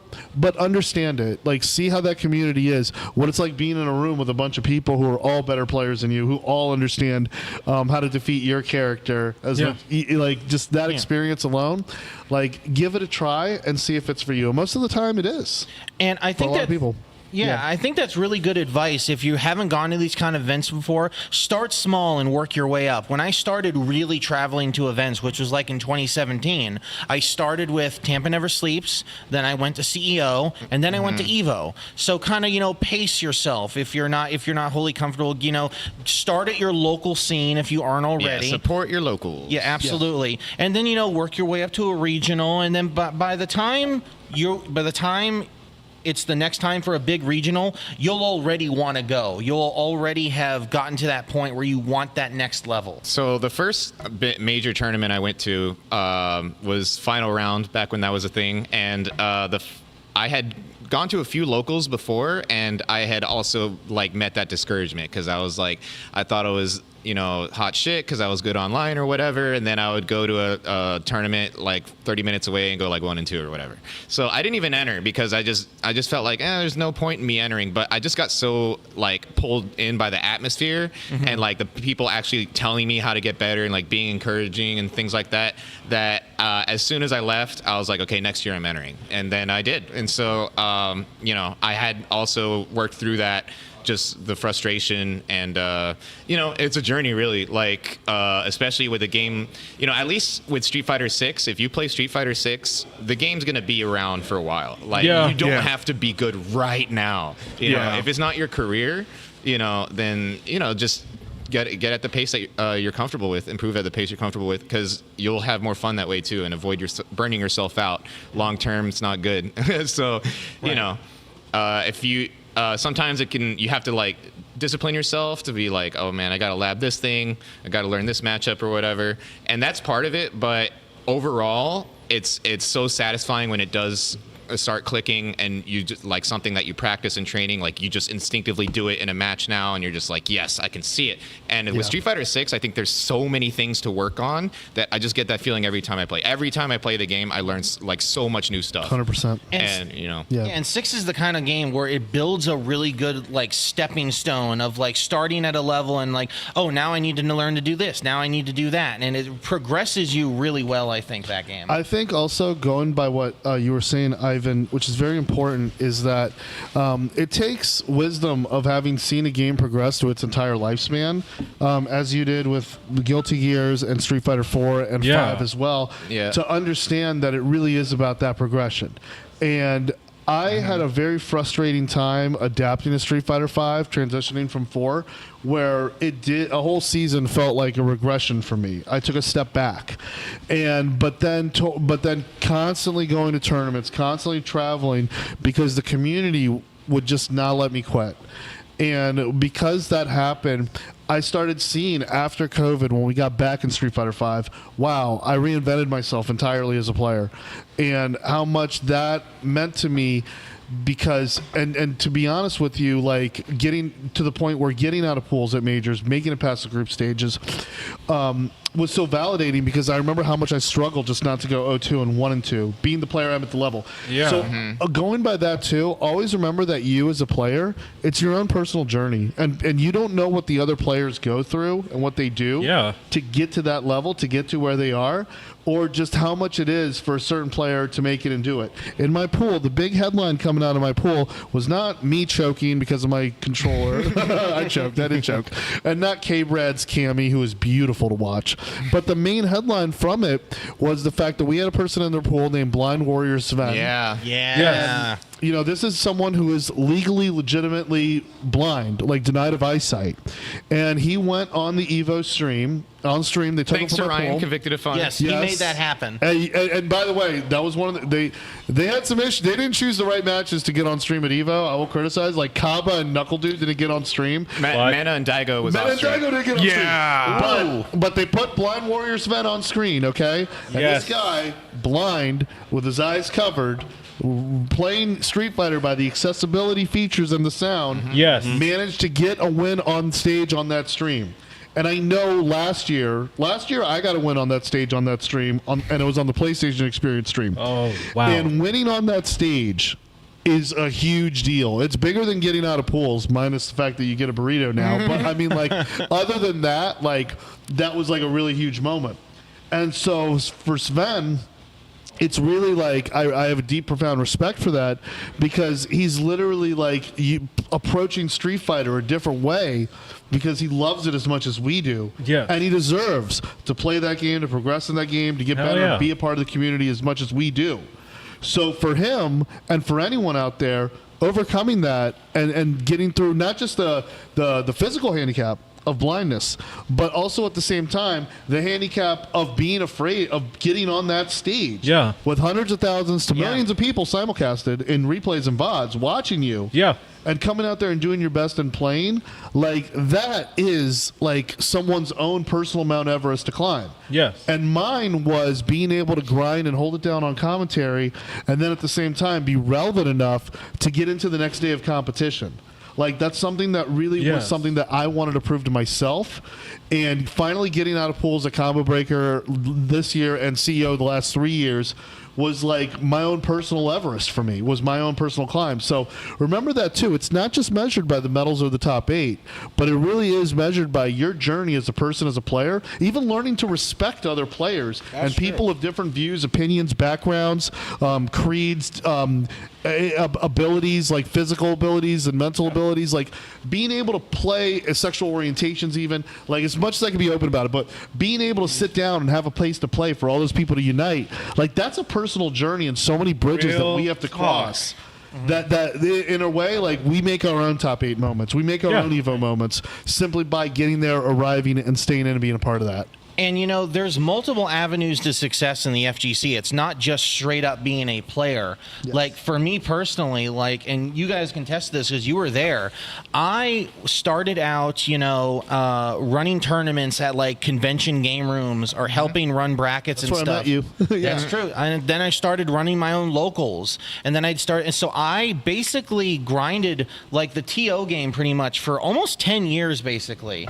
And then last year, and I didn't even know this was going to happen, nobody told me, at the end of EVO, I saw my name in the credits. Oh, that's awesome. Big lights in the arena. I'm still jealous of both of you. I started crying, man. I couldn't believe it. And it just felt so validating. All those years and all those and there's a lot of tough times, you know, of running tournaments, just trying to do the best job that you possibly can for the players. And it's all out of love, because we all love these games, right? We all love this community. And yeah, that was a big moment for me. Well said, man. Well said. So as far as you mentioned the accessibility features in SS6, great features. Also a great feature, modern controls, because Yes, it sir. actually is getting a lot of people into the game, and it's balanced well enough to shout out to the dev team. Like they made it so it's more like a groove in CVS2. Like it's just a different matchup. Yes. There's pros and cons. Pros and cons. And Exactly. Haitani got into top 6 with modern controls. And from what I understand, Haitani is really big in Japan as far as like getting new people into the game. He's kind of like an ambassador for getting people into the game that may have been intimidated by Street Fighter before to try modern controls. And actually, I was over at a friend's place, and then he had a family member over play Street Fighter for the first time and didn't get classic controls, played modern, and was immediately having fun. Like things were happening. So it's honestly shout outs to Capcom for modern controls. It's working. yes. A lot of Yes, people sir. actually are taking to it. If you don't have a fighting game background, then it can make more sense to you depending. So I would say try them both. If you're getting into fighting games now, getting into Street Fighter now. 100%. Yeah. I got to say, too, how many times different games, including Capcom, different game makers, have tried something with modern controls to make something accessible where it would be either an all or nothing option where you either have Smash controls or classic inspired controls or those different kind of schemes. But I really feel like for the first time in 25 years, they got it right. Yeah. The only side effect I feel to modern controls is just myself as a player, I get extra salty losing to them. But, that's a positive because that makes me accountable too. Yeah. And the fact that it's there. So When you know that one button super is locked and loaded, you got to play differently. you do. You absolutely 100% too. But also, like, the option is also accessible to guys like us. It's accessible to gods like Haitani, who can, like, be able to make that function and work. So I really feel that that's something that really got it right. And I wanted to make sure that, I'm going to be a little extra salty and about playing against people with modern controls and losing them and whatnot. But at the same time, I feel that the community and the Street Fighter in general has done a magnificent job of being able to trash talk, but not gatekeep. Yeah. Right. Yes. Exactly. Yes. So like we'll break your balls. Like we will talk, we'll say stuff, and if people with modern controls ask me for advice, I'm gonna say, hey, bro, maybe you might want to learn the moves. But at the same time, we're not saying that don't play the game. you don't have a place in Street Fighter. You don't have anything like that, or you only beat me because modern control. I mean, look, I don't think modern's carrying anybody. it's not. It's not. And scrub quotes are always going to be scrub quotes. And in fact, if anything, they're even more hilarious now than ever. Oh yeah. There were great. 2 modern control players in top 24 that I know of. Haitani and Shuto, who's the best modern Marissa player. Yes. And watching Shuto is amazing because everything you do is just immediately countered by her super. So you just really have to walk down Marissa, and that's scary. So you cannot fireball her. And so Shuto uses modern controls beautifully. I love watching Shuto. He's the reason I switched to modern Marissa. I was playing classic before. Yeah, modern Marissa, it makes sense. Have a fireball invincible super. You have a level 1 that I think it's invincible and also beats drive impacts. Yep. So if you have a level 1 invincible super, modern controls are like very viable for you. I think. Like Chun-Li or Luke. Yeah, because you can automatically beat drive impact. Just bop Modern Luke super. is Modern Luke is a masterpiece. Modern Luke is of character maybe design. the best modern character. Yeah. Agreed. I mean, Yeah. it's so. I'm surprised we didn't see more modern Guile. He's easy. Like if you easy to know play how to with. reset the charge with the sonic boom, you don't really need modern controls. with How that. are they going to do modern Ed? He's already modern. That's what I was saying too. I was Only saying that. I dynamic was saying controls. that. Yeah. That's what's got me. That has me super excited. I mean, it really does. Hopefully, it's something more interesting than just the supers are different. Like, Listen, you know. Capcom has the impossible job of making Ed cool, and I think they might be able to do it. Yeah, I've never cared for Ed. Is Ed the next DLC That coming is out? his niche. Aki No, is. Aki is. Aki. Yeah, but that's Okay. the next one that's going to be announced, and Okay. he's probably going to come out probably later because Aki's coming out in autumn, so Ed's probably going to come out in winter, and then they're probably going to kick off the new season with Akuma. Well, Yeah, Akuma's yeah, the last one of the I'm in season. the Yeah. Akuma waiting room. I don't Modern care about the Akuma's other gonna go DLC. Old crazy. man Akuma looks so hyped. Yeah. But last year they did that where Akuma kicked off season 2. So I don't know if they're going to go in that direction. Yeah, we like have they the did with Street dates. Fighter We just 5. don't know Right. when the season We have the starts. windows, That's yeah. another We have thing the is windows, that yeah. Capcom has been open about their philosophy that they shouldn't overpatch. They said they only want to do one major patch a year. Right. So that has both good and bad. I mean, I would be okay with something like every 6 months for like the first year or two. Yeah. And then because I don't know. I think the game is pretty well balanced for a 1.0 version, but it could still Yeah. be tweaked a bit. Some of the mechanics could be tweaked. So I hope we don't have to wait an entire year for mechanics changes. But if we do, then I'll just deal with it. I mean, I play DJ, so my character is chilling right It now. was better than 4 than when 4 first came Yeah. out. Oh no, Vanilla 4 was bad. It was not a good game. And We were Capcom, happy to have it. We were happy to have it. But Yeah, it was not yes. balanced. Capcom has been really good about jumping on things that are like actual legitimate problems that need to be addressed, like the throw tech thing and the Rashid walk cancel. No, yeah, thing. we only got one Yeah. day of the Rashid bug memes, and then before it literally instantly got Right. patched. So Was anyone playing Rashid? Like I didn't I saw see a single Rashid one a couple there. times on stream. Who did I see play Rashid? That was like a top player. But I don't think many of was them it made it to round Momochi? 3. I think Momochi might have played Rashid. Might have been. I definitely saw at least one Rashid in top 24, but it wasn't like a dominance thing. I don't know. Yeah, I could definitely see some 5 players playing Rashid, like John Takeuchi, because he was playing Jamie. So, Right. I mean, I think you know. people who are good with Rashid in 5 will transition well into 6. Yeah, I don't think they really took anything away from him, right? They just No, I gave don't him new think so. stuff. Yeah. I don't Yeah. think he's missing any specials. Like, So, he's more prone to fireballs, I feel like. yeah. And he also relies on the air current thing to do, like, some of the. To It's a do different character. Marvello was playing him, and he played him a lot in 5, and he's like, yeah, this character's way different. Like, so. but I feel like the air current, like, it gives him his V Trigger 2 abilities. Yeah, Yeah. he So, plays. yeah. He plays more like a character that you have a lot of little setups with. Yeah, the decision to make him Right. legal at EVO though was pretty controversial. He came out like 7 days, like literally a week before, right? I think it was less than 2 weeks. Yeah. Yeah, less than 2 weeks. Or Yeah, less than remember like the it- level 2 tornado? How it was just infinite? Or like, yeah, we're taking That care was of what this. they- No, Yeah. yeah, they patched it yeah. within a day, but That like was that one day it was hilarious. really funny. But they did that same thing. But didn't they do the same thing in SF5 with Ibuki and Boxer? Did they? Maybe. I believe Ibuki and Boxer were legal because they were announced yeah. around CEO, but I remember they were legal at EVO. Because yeah, usually, I mean, I guess the de facto rule is 2 weeks, you know, but that was within 2 weeks. Rashid was before 2 weeks, but it ended up not affecting things Yeah, too it much. worked 'Cause- out. But if he was broken, it could have. You know, If we had like 3 or 4 Rashids in top 8, then That would've been funny. That, Mamma Mia. that would have been problematic. We had a Leroy situation. Yeah, that would have been bad. Leroy and Tekken, yes. Or Tanya and MKX. There were 6 Leroys in that Tekken top 8, right? I remember. Something that was like that. That's a perfect example because wasn't Leroy released like pretty close to? It was really close. Yeah, so you know the character was actually released with someone data mined Tekken 7 and found out that the character was released with nerfs already included but disabled. So like it almost I didn't know implies that. They knew the character was going to be broken, but they wanted to sell DLC and then nerf him later. That's which the, is kind of that's the messed up. NRS strategy. Yeah. Oh, Bandai. But he was so dominant that there were 6 Leroys Or in Namco, top 8. I'm sorry. That was a crazy stream chat. I remember that. Stream chat was really I just salty. remember MKX, the CEO 2015. You had 5 or 6 Tanyas in the top 8. There were so many mirror matches in grand finals this year. Yes, Yeah, I remember. Yes, That I too, think there were. KOF was almost a mirror. Marvel was a mirror. Dragon Ball was a Dragon mirror. Ball was a mirror. Tekken was a mirror. I think Melty was a mirror. I don't know. The first non-mirror we got was Strive. It was crazy, dude. Yeah. And then Happy Chaos won. And unfortunately, it was Happy Chaos. yeah. unfortunate. Somehow, avoided the Nerf bat for all this time. It's actually crazy.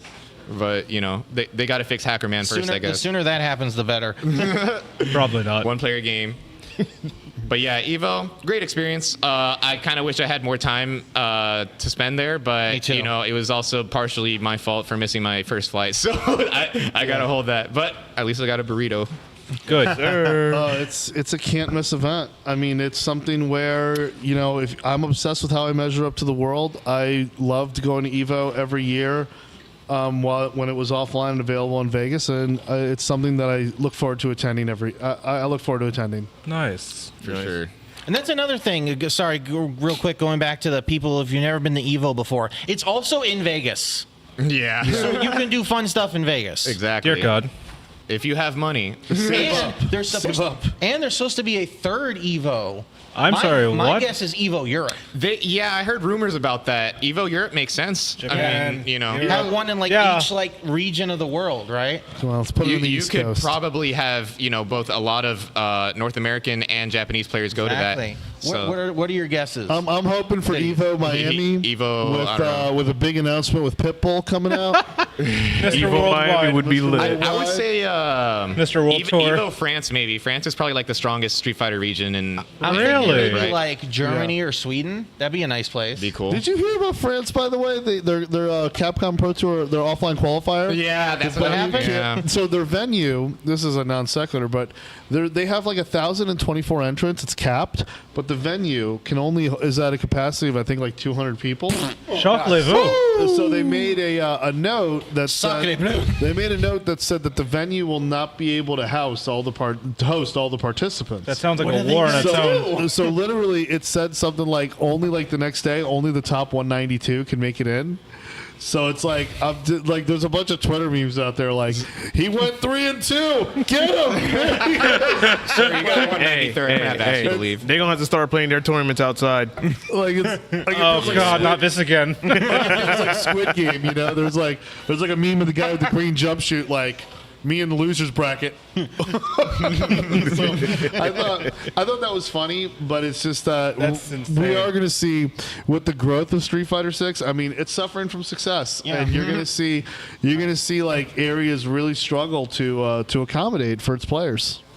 Would any of you think this was a problem we would have 10 years ago? Hell, even 5 years ago? No. It's crazy, man. No, It not is. at all. I mean, I honestly, like 10 years ago, the idea of the Capcom Pro Tour was wild to me anyway. So it's like, Yeah. it's been a progression. I wouldn't have imagined how EVO would be like. My first EVO was 2015, so this was my 7th EVO because Wow. there were 2 years without the pandemic where EVO was just online. And so to see it come around full circle, it's great. But as players, as competitors, as people who work in the community, we want to do more. Like, that's the other thing. The event is going to go and be bigger. But ourselves, we're not thinking about the event being bigger or what it'll do to accommodate for us. We're thinking about being better players, better organizers,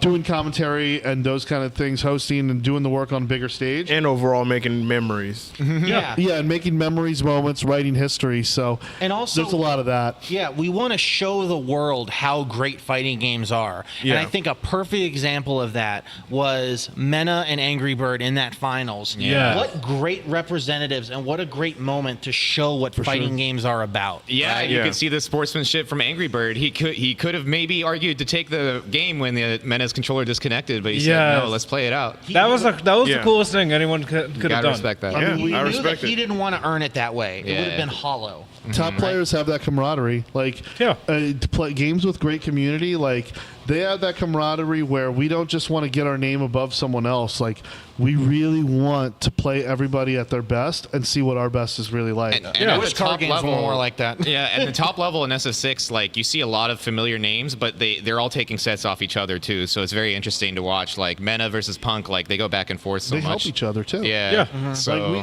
we help each other. Like, me and I've lost to Ivan many times, and then he's given me advice and helped me out in tournaments. Like, even from the local to the major scene, like nobody, like, we all want each other to succeed. Like, we don't. I've never we beaten wanna them in beat anything. The person that we're matched up against in Yeah. bracket, Yeah. of course. But we're not like, oh, I hope that guy goes 0-2, or I hope his controller disconnects in the losers bracket. Yeah. Oh, God. Yeah, we're on not that like note, that. like if you're in tournament, you have to play to win, right? But Yeah, right. if you're in a casual setting, don't always just play to win. Play to learn. Should be your number Right. one priority. Yeah. It's okay to lose some games in a casual set if you learn something from it, rather than trying to just be like, okay, I can't test anything because I have to win every single game. You don't want to be that guy. It's not. It's a recipe for burnout. Honestly, if you take every game that seriously, and you don't get to like change your play style, broaden the aspects of how you play if you don't experiment at all. And sometimes the experiment's going to be going to go bad. It's just like science. You have a hypothesis. Sometimes it's right, sometimes it's not. But it's okay to do that in casual sets and ranked and online and stuff like that.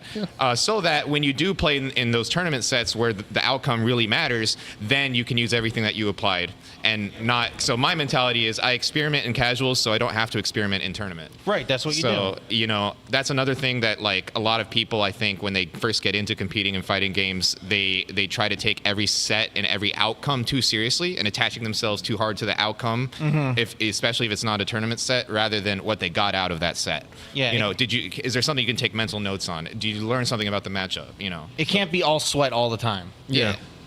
Yeah, and don't get discouraged from like hanging out or being friends with players or having long set with players or going to training sessions at people's houses or like those kind of things. Sure. Don't be like, I don't want to do this because I don't want to get figured out or anything. You want to get figured out. Yeah. You want to get figured out because you want to learn how. Oh to yeah, adapt. if I ever hit somebody with something that's fake, I will tell them this is fake. This is how you beat it. Because if they start beating it, then it makes me a more solid player. I don't have to rely on gimmicks. You know, so you know sometimes you have to have those gimmicks in your pocket. A clutch moment in tournament set. All right, I'm gonna hit you with this gimmick. But you know, if you're just trying to get your scene better, tell them how to beat you so that you can then beat their counter to how you used to play, and then you just level up from there. And And you'll like- see the best communities are that way. They're closer together. Exactly. They hold each other accountable, and they help each other rise up and be better players. Because when I see other people that beat me in locals in bracket at majors, I'm rooting for them.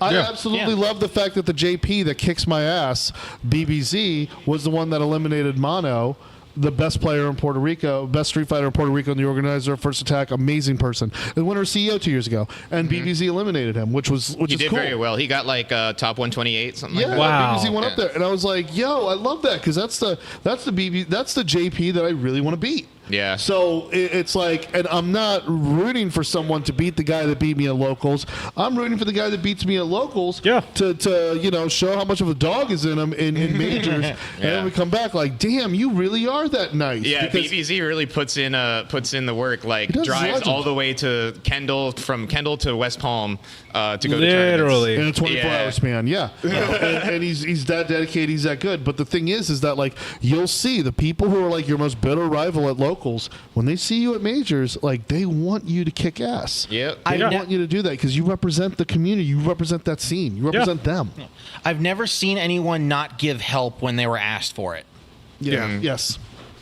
That's true. Well, I have seen it, but it's very rare. It's very It's rare. rare and it's not as often as now. Like now it's Yeah, for now sure. it's accepted. Maybe back in the Street Fighter 4 days, right? There was still That's the that 4 save days, that yeah. shit for nationals little bit. mentality, right? Yeah, I mean, bit. we're 09ers, man. We've seen things. Isn't it crazy how we got made fun of for being the 09ers and now we're the old guys? Yeah, exactly. Yeah. We're in the, that sounds we're right. like the Generation X of the FGC. Yep, Is what I think. yeah. Like Yeah. we're cynical, I guess, but we're also like in between the boomers and the zoomers. Yeah, the clerks of the FGC. Exactly, we're the clerks. Because 09 was an interesting time because it was when money started to really get into the FGC on a serious level, but it's all the tournaments were still grassroots. Capcom Pro Tour didn't start until like 2014. Yeah, Right. So, between 2009 to 2013, 2014, I only ever went to final round, which was like a very bare bones tournament, but it was still in the phase where like you would literally have groups of people just going down hallways in the hotel. When if they heard buttons, they would open the door and be like, "Yo, who wants a money match?" Like that doesn't really happen anymore. Like, money match culture is kind of dead, but it's both a good and a bad thing, because it was also lame when you just wanted to play casuals and then people would kick you off of the setup because they wanted to do a money match, and then they money match and then they'll just keep playing casuals after. Yeah, which like, is it was very lame. gatekeepy, like literally having to pay money just to like. I remember when I had to, when I sat down and I was trying to play. I think it was 801 Strider, and he was like, "No, I'm only doing money matches right now." I'm like, "Fine, like, I'll take out $5 so I can lose to you and learn." But like now, at least you can just hit him up on Discord, and most of them will probably play a set with Yeah, you. Like, there's much less of that. Nowadays. yeah, so like I saw like some Strive players saying like, "Oh, the scene is too closed off," and it's like, I get it, but really like. In the 09er area, it was much more closed. Yeah. Yeah. Like you really had to earn your way into the salty suites. And you couldn't play online because the netcode was booty for all the Exactly, yeah. games. Oh, yeah. Online 4 was the worst. And the funny part is that the culture of like, only doing those money matches to get them, like it stopped when I started winning money matches. So that like, there's a bummer. But it's good we got away with that. Like, because back then at that time, EVO was at 3 different venues that one year. It changed every year. It was at the LA Convention Center, and then the Westgate Resort, and then the Mandalay Bay for the finals at the same time. And the Las Vegas Convention Center to the Mandalay Bay is like a $40 Uber. It is not close. Yeah, it's not close. It's Oh, brutal. You God. gotta cross the whole strip. So it's like, these tournaments have overcome a lot of issues in terms of logistics, and they'll continue to get better and more accessible along the way. Yeah. All right. Last topic that I want to ask y'all before we go, because we are over the 2-hour mark, and that is, what could EVO 2023 do better for next year? Closing thoughts. All right. Well, like we mentioned, the community games, I hope that they, kind of work on the bureaucracy there, because they have a great idea going, absorbing that into the EVO banner, but also make it so it's more direct as to what games are running, who's running them, how can you apply to commentate, so it's not just Wild West and every TO scrambling until the last minute.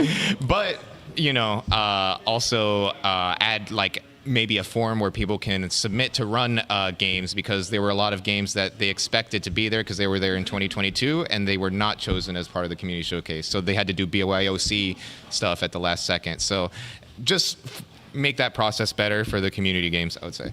Yeah, I mean, last year, for me, it's about the community. The hardware, I mean, they did everything they could to overcome the hardware, and I hope that the hardware is in a better place next year, that issue aside. The main one is community, because last year they had a process.